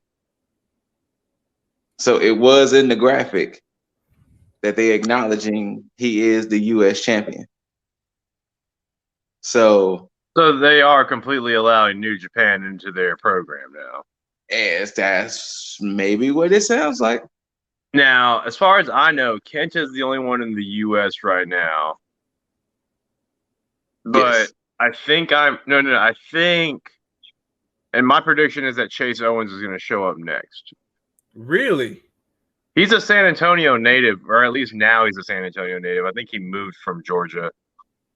I think Atlanta. right? I mean, he moved from somewhere on the East Coast, but he lives in San Antonio now. Is what I'm trying to say. Oh. And I think on New Japan Strong, when Moxley jumped Kenta, I think Kenta was tagged up with Chase Owens. I could be wrong. It was Chase Owens. Yeah. So to me, my prediction is that Chase Owens will be the next Bullet Club guy to show up. With that being said, what is the possibility that Revolution, Moxley and Kenta happens there for the North American title, rather on New Japan TV, it happens on AEW TV? Huh. Unless at Revolution they give Moxley his rematch against Kenny, but it's it. The IWGP United States champ. Falls count anywhere. So you might be right, Yeager. We might get some more Bullet Club Japan members showing up. Yeah. That, I mean, I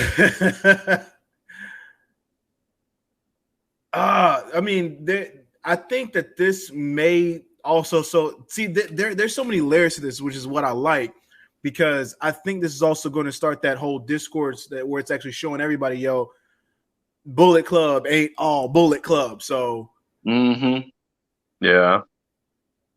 I mean, unless it's a misdirect, and then they're just about to just come back and take over everything,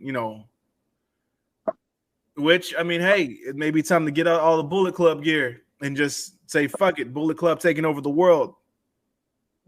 I mean, I could dust off a few of my shirts. Right? I need to get a GOD shirt, though. That needs to come back.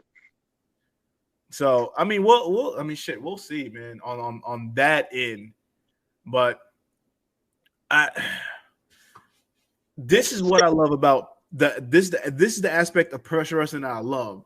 The unpredictability and the fact that we can go into something, assume a whole lot of shit, and then still be surprised. Like, I wish WWE would take a fucking hint and just do this same shit. Like, it's not hard. It is not hard to not be predictable, because you have so much talent to where it's like you can throw all these people in the situations and just throw everyone off. Like, oh shit, he's finna challenge. Oh shit, he says he has a stake for the title. All right, cool. I'm more baffled at the fact that as fans, as longtime fans of professional wrestling, we can book shows better than the people that's paid to book these fucking shows. Right? That's sad. That's fucking sad that you have so many people. Adam Blampier, for one, can sit here and fantasy book tons of fucking shit. Yeah. And I'm more interested in what he's booked from past shit that they fucked up than what they're able to do. And that's fucking crazy. But, I mean, again, they don't pay us for this shit. No. Somebody needs to. I know we glanced over it, and maybe rightfully so, but I do have to bring it up because I have to put in gripes. How in the fuck does Joey Janela get a TNT championship title shot? So the champ wants. Is he ranked? I don't even think that he's fucking ranked. Like, remember when he was on a bit of a hot streak earlier? And Kenny cooled that shit off when Kenny beat the shit out of him. Yeah, like, that's the one thing that made sense the first time because of the tournament. But now him getting a title shot doesn't make any sense to me. It doesn't. Like, I don't even know what his record is on Dark, if he even has like a record on Dark. But no, I mean, I remember him coming back with Sonny Kiss, and like they were on a streak for a minute, and then, like you just said, Kenny cooled that shit off, and I haven't heard anything about Joey Janela since. And now he has a title shot. I mean, it's nice to see how Darby's putting it over, because he's like, look, Joey Janela was a top guy when All In started and when AEW was first formed. Yeah. And he says he wants that Joey Janela. He wants to fight that guy. But to do that with like zero buildup on Joey Janela's side is not helping. It's like, oh, I don't know. Does Joey Janela have it in him anymore? Like, can he even do it? To which I'm thinking, yeah, Joey Janela's about to have a great match. That's your rankings. Yeah, you see what we're missing in there? I think it's a guy that goes by the initials of JJ, but yeah.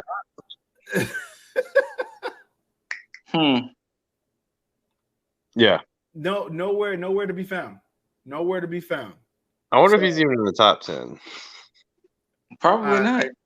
I would doubt it, especially with you having Ricky Starks and who else? Cage is on there. I'm pretty sure other folks.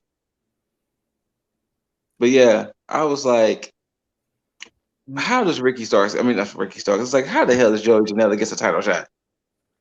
Like that just left a bad taste in my mouth. Makes no sense because there's really not even a build up to it. Like wait. So who's ready for that tag team match? Was it March 3rd? Huh? Oh, you talking about the street fight? No. That's at Revolution. Really? Oh, that is at Revolution. Which tag match?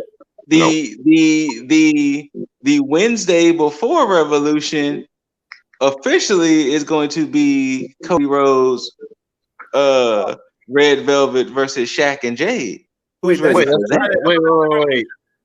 I missed this. This is not at Revolution? They announced it on the show that apparently is going to be on the Wednesday before Revolution. Why? I mean, why? It's going to be on Dynamite. Just do your typical pay-per-view thing. Just have your celebrity on a celebrity match. Like, I know I just complained about Bad Bunny doing it, and I'm going to complain just as much about Shaq being in a match because Lord knows we don't need Shaq in a match. But I mean, look, if Shaq comes in and dominates with the Black Tornado, look. What part of that was a tornado? Because he didn't. So what happened was when he did that little promo, he said hold up. Let me see if I can find it because it was fucking ridiculous.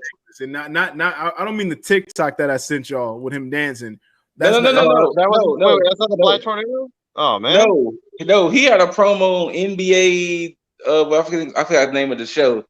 NBA on TNT, where he was demonstrating to the other three guys what the Black Tornado was. Yeah. And to put it, unless Dizzle can find the video, to put it mildly, it's the Judas Effect elbow. Just with Shaq's fist. Yeah, just with Shaq. You know what? I'm still settling on I guess I'm hoping on the excuse of why we are even getting this is because Mike Tyson versus Jericho fell through. Possibly. I think I got it. Hold on. Let me see if I can bring this. Black Tornado. This nice the Black Tornado. It's a thing, man. Right. Let me see. Let me see if it's gonna play. Were you listening to that? I'll tell you what, Cupcake Cody Rhodes. Cupcake Cody Rhodes. You like all this beat Chuck. Remember when I gave you after he went? That's how I looked at you. Name and place. You do what? You ain't no right. Come on, man. You want me to do it? You think you can fight? Sure, want me to do it. Of course we want. Okay, it's done. I'm gonna do it. You gonna do what? He said, "Say I won't." Funny how I can't hear the audio. I barely hear it. Hold on, but I already seen it, so it's fine. Yeah, I just hadn't seen whatever this Black Tornado is supposed to be. Got a little more than we expected. Exactly. So I'm gonna do it. I'm down. Do you have a preferred wrestling move, Shaq? Yes, it's called the Black Tornado. Would you demonstrate? No, you ain't don't put your hands on me. Actually, no, COVID, Yeah. So you need. Yeah, it's called a black tornado. You need somebody. What is that? What is a black tornado? Look like? Oh no! Oh, Oh, they did. It looks like this. Shaq took a bump. What the fuck is this? They always do random stuff on NBA on TNT, but Yeah, that was very random. This is his black tornado. Actually, I don't want to break this last, but black tornadoes is when I hit the ball and I act like I'm coming through like this, and then oh, okay, I got you. Oh. So yeah, pretty much a Judas effect, and maybe a follow up. We get it. That's what I'm gonna do to you, Cupcake Cody. Hey, that's more like that ain't no tornado. That's like the wind blowing. But yeah, that's the quote unquote black tornado. Maybe a category 1 or something, right? Or an F1, not necessarily an F5, huh? no, I think that's a tropical depression. Yikes! Let's hope that match is not a depression. I knew that was coming. It's only because, man, I really I mean, look, I'm glad it's not on Revolution because I think they figured that it's gonna waste a whole bunch of time. Let's not put this on a marquee pay-per-view. Save it and put it on just TV. Let the people on TNT watch Shaq. Mm-hmm. So, yeah, It is what it is. Yes. I mean, we'll fucking see, man. But I think, do we even have like a fucking match card for this week's NXT? They having the three. For sure, we have Shotzi and Ember versus Candice LeRae and Indy. Mm-hmm. And we got MSK versus Legato, and we got Thatcher and Ciampa versus GYV. So those 3 matches were announced, all for the Dusty. Okay. I'm pretty sure there's gonna be more stuff sprinkled in here and there, but at least those 3 matches were announced. So I'm pretty sure we're all in agreement as far as like how that shit's gonna go with because I mean I predict MSK is going over. Same. At this point, I predict GYV going over, unfortunately, but fortunately for them. I'm predicting Shotzi and Ember over the women's of the way, because there needs to be a heel face dynamic in the finals of the women's Dusty Classic. Yeah. Yeah. I predict that Santos Escobar is going to grow some balls and call out Cross again. I think so too. And you know what? I think he's going to call him out, but I think he's going to stand firm on it and not actually be scared. I think he's going to be foolishly confident in his own ability. Yeah, like a false sense of security. Yeah. Mm-hmm. I don't think we get Edge on the show this week. Oh, speaking of Edge, he did make a statement about people calling him a part-timer. And his thing is like, hey, I'll show up on the shows every week. Even if I'm not wrestling, I'll still be there. So part-timer is kind of not a fair thing to call me, in a sense. I don't think he's a part-timer based on his agenda at all, because of the fact that he has a 2-prong agenda, which people are for some odd reason ignoring. And that's the fact that he's already stated that he wanted to retire on his terms. Mm-hmm. So I think him having a title picture makes sense as far as like storyline purpose. That makes sense. 2, he's already stated that he wants to build future stars. So it's not like a whole Goldberg situation where it's like, oh, I want to get a title. Oh, y'all have no respect. It's like, no, he's already showed. He's gone in. He's interacted with way more people than Goldberg has. Goldberg came in and went directly to the champion. Edge.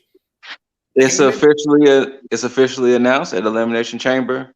Lashley versus Riddle versus Lee. Look at that. Calling it real time. Yep. Real time. Nostradamus over here. Real time. But yeah, I mean, it seemed like it was going to go that way because of the way that Riddle had been feuding with the Hurt Business, at least half of the Hurt Business, and then Keithley. I mean, he's going to win that match either way. I think so too. Unless Riddle is there, and I hate that this could be the case. Unless Riddle's there to take the fall for Bobby to win and not get a win over Keithley.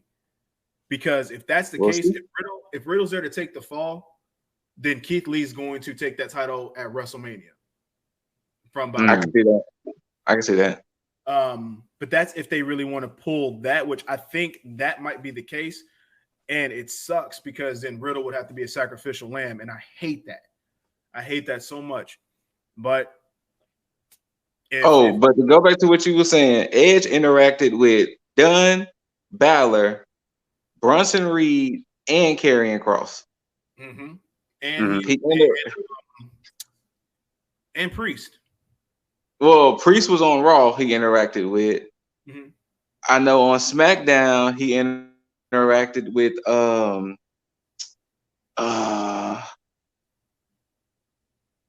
I forgot who was it he interacted with on SmackDown. Shinsuke. Okay. Shinsuke. Oh. And there we go. And this is how I see it. I see Edge going against Drew. I see him beating Drew, and I see him going on a championship run that is basically meant to help build up new talent, where you got a whole bunch of new contenders for the title, and not this whole song and dance of the same people challenging. I think he's going to help see that. in the future. So that way, when he is finished with his title run, you have a lot more eyes on other people who can contend for the title moving forward, rather than having the same names, i.e. Randy Orton, Drew McIntyre. Sheamus at this point, I don't want to throw in that boat because Sheamus still deserves another title run. But as far as like the same names you keep seeing circulated over and over again. So Edge is going to make an impact on his way out. So yes, part-timer my ass. Right. Edge has done way more as a part-timer than actual part-timers. So get the fuck out of here. Anybody who says that, you're kidding yourself. Like, fuck out of here. Throw some respect on Edge's name. How dare you? How dare you? How dare you? Somebody that works that hard to get back and actually works his way to get back. Like, he didn't come in and say, oh, I want a title shot.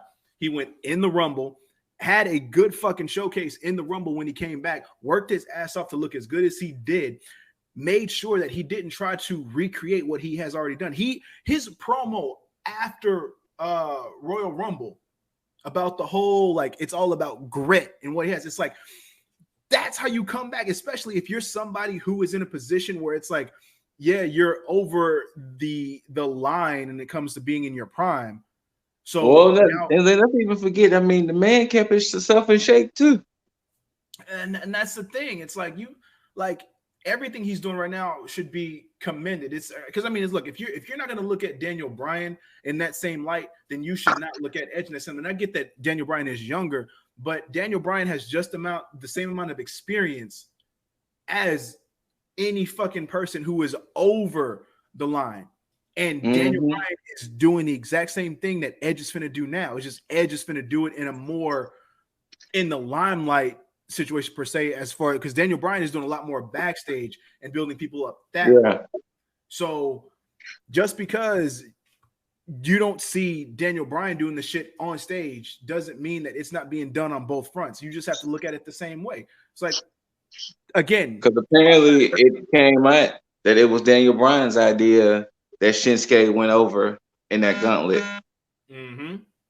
But of course they pulled that bullshit with Adam Pearce at the end. But yeah. But either way, I mean, Edge needs to win that title just for the simple fact of the agenda that he's trying to pull, and that's to build new talent. And that's what you want to do. That's what any person who's in a position that he's in should be able to do, because that's what your platform is for. Goldberg, That's what your platform is for. Oldberg. God, see that's the thing. That's the thing that people miss. It's like you think that if you get mad at Goldberg for the bullshit that he's talking about, you should be praising Edge for the shit that he wants to do because he's doing it right. Mm-hmm. Some of you wrestling fans need fucking help. You need fucking help. Yeah. I'm not mad when Scoot says bring all the smoke to him. No. I'm serious because some of you motherfuckers are weird. Like weird. Like just keep that shit a beam. Some of you motherfuckers is weird out there. So wait, what do we have this week on Dynamite? Other than that tag team match, I don't know if that tournament starts, the women's tournament or not. I don't know. I mean, you know what? It's fine because I like being surprised on AEW. Same. And I mean, they'll tell me whatever match is actually up next, so I'm not too mad at that. Obviously, that's the thing that bothers Yeager. But you know what's funny? I didn't got so used to it with WWE that I guess it's one of them things I don't notice it until somebody else tells me. Yeah. Because I didn't got so used to them doing it that it's just like, oh, hey, because actually it happened. After that tables match, Naomi and Shayna had a match. What, like an impromptu match? Yes. And so now you got the stupid. Sure. Did that main event start already? Yeah. Drew and Orton are already fighting, but it was just after that. It was just a impromptu. And Naomi beat Shayna, but yeah. Oh, okay. So now the tag teams are like 1-1 with each other now. Well, so you kind of said that. You kind of brought that up, and this is another thing. 2-0 now. Yeah, so this is another thing that's weird with WWE. Champions tend to lose a lot when they're non-title matches and whatever. Their champions tend to take L's a lot, which is a weird thing. And it was really noticeable with what's his name, Seth. Seth kept losing matches, but he would win the title matches, but he just kept losing regular matches. It's like a WWE trope now. Yeah. It's like a formula, like it's all formulaic. It's like, oh, well, we know. Okay. So I hear you'll lose to this person or their affiliates for the next couple of weeks, and then you end up beating them at the pay-per-view because champions got to make their comeback, I guess. And that's what tends to happen. And that's the thing that I disagree with wholeheartedly because, and I think that Jim Cornette said the same thing. It's like the fact of like, if you have a champion, your champion should not be losing like that. They should be as dominant all the time. And then, you know, during the time that if the other person is supposed to go over, then it's almost like, okay, well, they earn that victory rather than, oh, well, that chance, you know, he beat him this time, and this time. Oh, there's no way he's gonna lose. Oh, he lost, and it's like, like how do you call them champions if they're losing on a consistent basis, except for when they have to defend the title? Again, something that AEW and New Japan do correctly. They make their champions like champions, like they are dominant. Period. Point blank. You think about the fucking AEW title reigns right now. You don't have a whole bunch of flip-floppy title reigns. Like I think you have what for the world title? It's Mox and Jericho and Mox, Jericho and Omega. Yeah. And then you have for the TNT title, that's the same thing. There's 3 reigns. Well, technically 4 if you count Cody's 2, but either way, still only 3 people have held that title.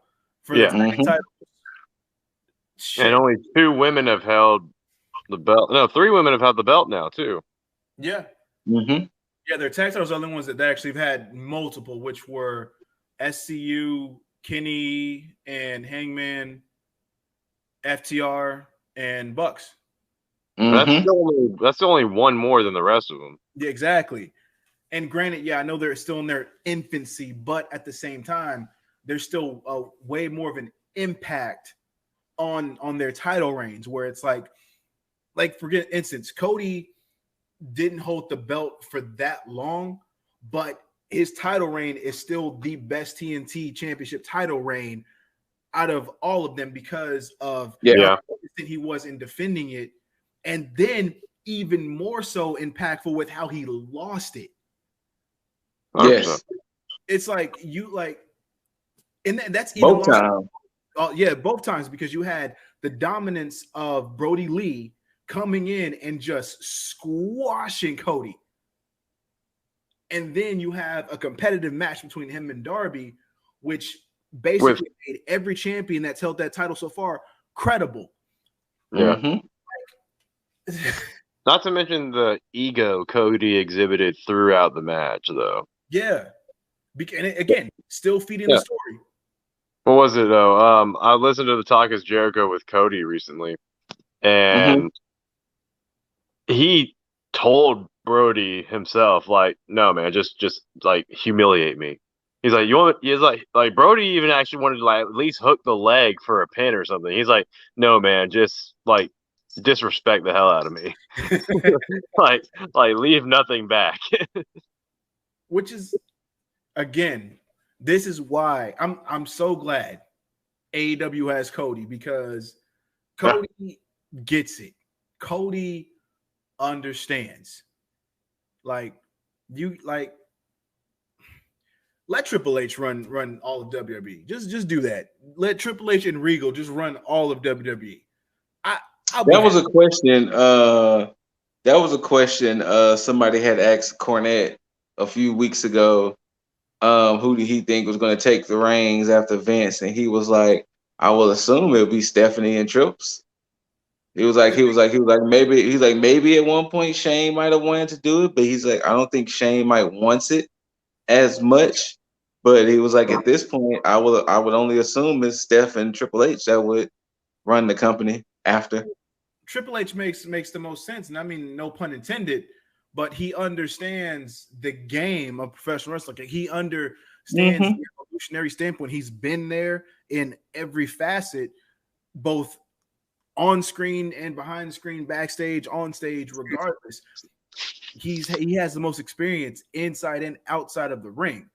And he has he has an ear for new talent. Like, he understands how to allow somebody to be utilized in whatever form they need to be utilized in. Like, NXT is a prime fucking example of how he's able to allow people to shine just on their own merit. He's able to find what's special about somebody and allow that to pass through. Like, there's like, if you look at, let's see, how if you look at anybody who would be on NXT, if you see them on a main roster, you're like, I could probably write them off. I don't care. He's able to look. Leon Ruff, for instance, somebody like Leon Ruff, you look at him and it's like, oh no, this is enhancement talent. He was able to turn everybody around and be like, oh, I'm intrigued by this person. You know what? I can see him as a North American champion. Like, you put that on the main roster, you have watchable television. Because somebody like Leon Ruff, if they was to put him on now, he would be getting beat up by every big dude in the company. Absolutely. And that's the magic that the main roster is missing, because you can, I mean, case in point, if you think about that ladder match that Undertaker and Jeff Hardy had, and how well that built Hardy, who would have guessed that years moving forward he would have been a world champion? And it was, and I can guarantee that it was based off of that match alone. Like, you can't. that's where WWE needs to be right now. It needs to be back to that point where it's like you believe in the talent that you have instead of just pushing a certain agenda based on what one audience, what person, an audience of one wants to see. The fuck out of here. Yep. Yeah, man, the universe is in the building, man. You don't hear them every night? You mean that chimed in audience sound that they got from like 2002? It's so fake to hear a boo for Roman Reigns. Yeah, it doesn't even sound real. It just sounds like they just like took a bite of Roman going like, ooh, but then they just kept it going for a boo sound effect.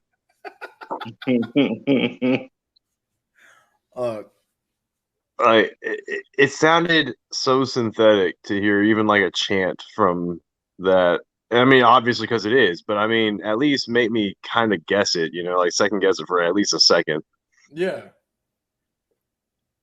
I don't know. And this is why everything would be benefited from an audience there, because I would love to hear the organic audience on how they will respond to Charlotte right now, because you cannot tell me that she would be getting cheered like that. I'm telling you, the boos would be on. They would be. They would have to mute them down, like they've been doing for Cena, like they've been doing for Reigns. Like I just want the crowd to like be able to just speak for themselves rather than. I mean, granted, I know that Vince and Kevin Dunn are in heaven right now, being able to be like, oh yeah, we're gonna put all the cheers on the people that we feel need to be cheered. But what was it? They made the Thunderdome inside of a baseball stadium. For fuck's sake, like, why didn't you just put a ring there and then start doing slowly by the numbers, like allowing fans in? Kind of like how AEW's been doing. Because, like you pointed out, Lip, they're going to go into WrestleMania cold, like not ever having fans before. Like, or at least for a year. And they're just going to all of a sudden open the floodgates. Yep. And then too, they even just announced too that I guess since they looked at the Super Bowl, they might even allow cutouts to be there. And that was my second point, because I think one of the reasons why they didn't want to have fans is because since AEW did it first and they're doing it right, that they don't want to have that be like the reason that they're doing it, because AEW is doing it, okay, now we're able to do it. I think they want to be the innovative ones. And they want to say, okay, you know what? We have this whole new futuristic look that nobody else is doing, because they just don't want to follow suit, which is cool. I get they want to be innovative. That's fine. But, I mean, to not even have it tested the right way and go in cold, you're in for a rude awakening, because if you have fans, the legit fans, they're going to shit all over the shit that you've been trying to build up for the vision that you want. And I can't wait. Now, again, I can't wait to hear Charlotte get booed at Mania against Lacey Evans. They're gonna cheer Lacey Evans. But my thing is this, and I think that's one of the reasons that they're gonna follow suit as far as like for the NFL. They should have been doing that during the entire NFL season. Where they had cutouts or bringing people in, but I think they crave that crowd noise so much that they had rather go with this instead of like easing in, because to them, I guess it would have seemed low budget or bootleg in a way. Whereas AEW, they're like, fuck it, we care about the fans. We want to make sure you can get y'all in. So even if it's just a few here and there, we're going to make sure we get y'all in. So that's where that difference is, that nice discrepancy, because you have AEW who clearly cares about the fans. You have WWE who just cares about the overall look and sound. Like they want that production to look good. AEW just wants it to be good for fans, and then the production comes secondary because they know they have a good product. So they swear by that. NXT did good too because I like their whole like gritty like cage feel. Mm-hmm. Yeah. So that's a nice aesthetic for me. And then with them adding the screens, it's like okay, that's a more like that old like how 90s movies used to have like that old futuristic gritty shit. That's what I get. Like the old 90s futuristic shit. Like I like that. I like that. But and they got their soundboard on point because their sound chime-ins they actually seem like they're organic rather than Everything is on point at NXT. But wait, let me ask this, Scoot. Did it go off the air? They get any surprises on Raw? Midway through the match, Sheamus had came out, and then Sheamus tried to interfere, hit Randy Orton, of course, called for the bell, and then Drew bro kicked Sheamus, and that's how it went off. Huh? So no Alexa. Nah. Huh. Okay. Well then. Well, that was the McIntyre progression then instead of the Orton progression. Now that's what I wanted. I'm glad that this is how this episode went because this is one of the main reasons. I'm glad that you people got to see this shit. This is why I don't watch Raw. This is why I've stopped watching Raw because of shit like this. It's all completely missable. Completely missable and heavily predictable. Now, with that bullshit out of the way, any closing thoughts on anything that happened last week or up to this point in the world of the good old professional wrestling? I'm gonna start with you, Scoot. Once again, shouts out to Raquel, Dakota, Tony, especially Raquel. If anything, I'm kind of more excited to see what happens with this New Japan AEW situation. Yes, that would be my biggest takeaway. Is I'm waiting to see how this turns out.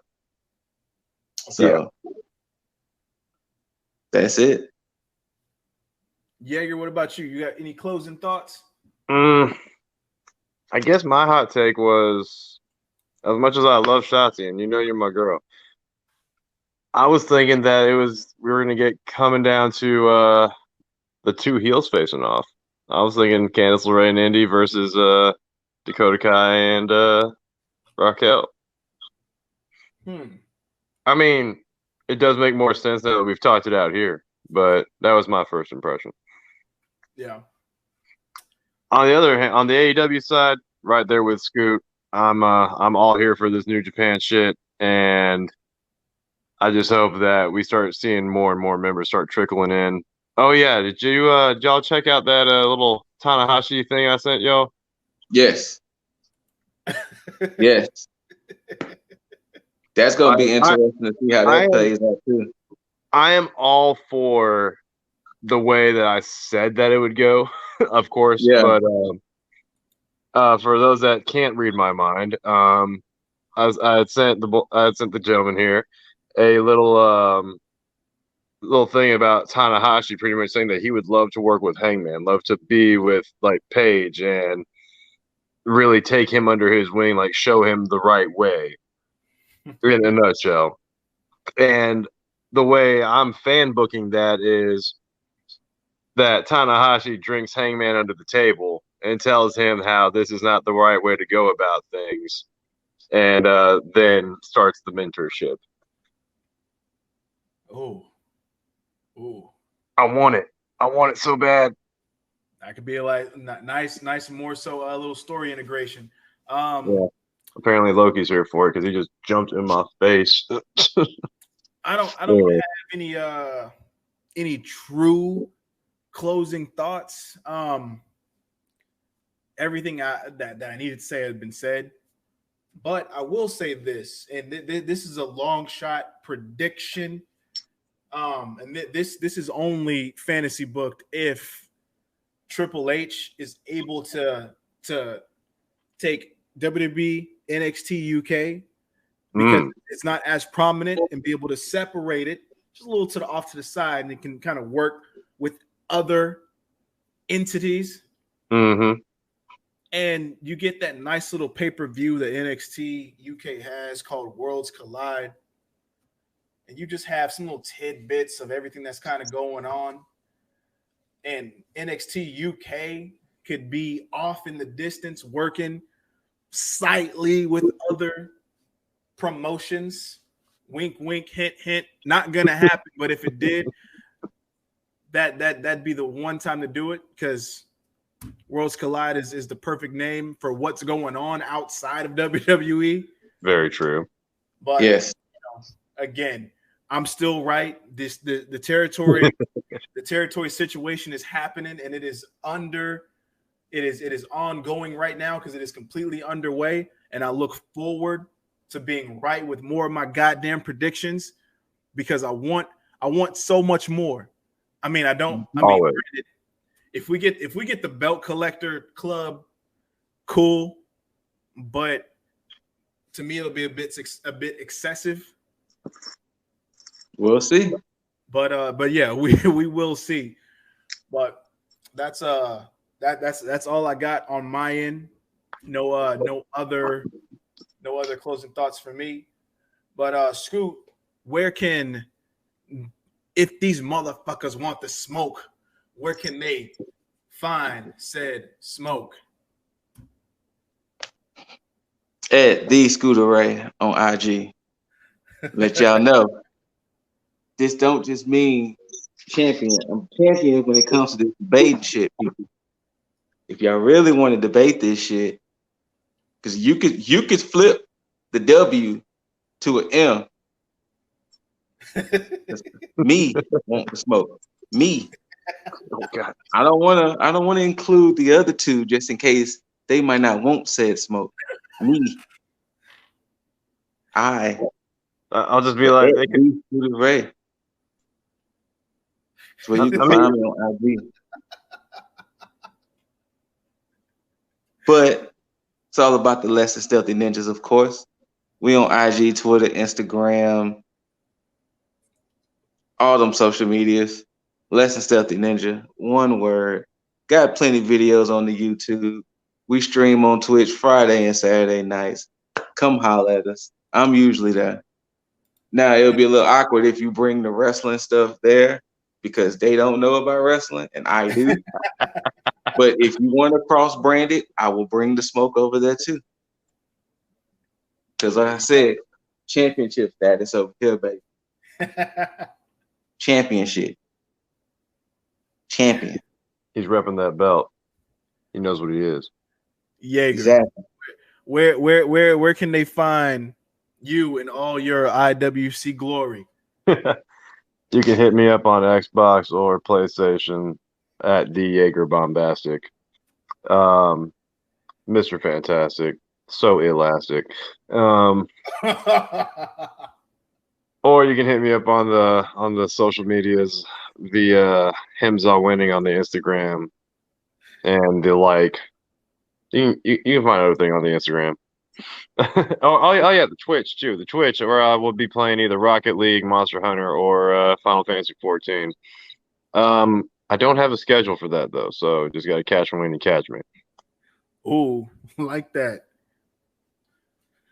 Of course, you can find ye old Lipdizzle on all your social media findings and goodness. Instagram, Twitter, Twitch is possible as well. TikTok is possible. You can find he be on there doing them TikTok dances, y'all. No. You ever see him do that silhouette challenge? I mean, there is silhouette. Not at all.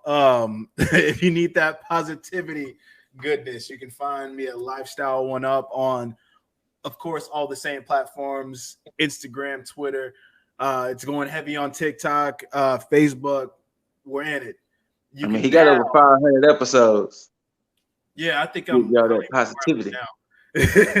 But, now, for this bullshit here, you can still find the podcast on Anchor, on Spotify, on Apple Podcasts, on Podbean. Hell, any podcast platform you could think of, you can find us and hear these beautiful voices.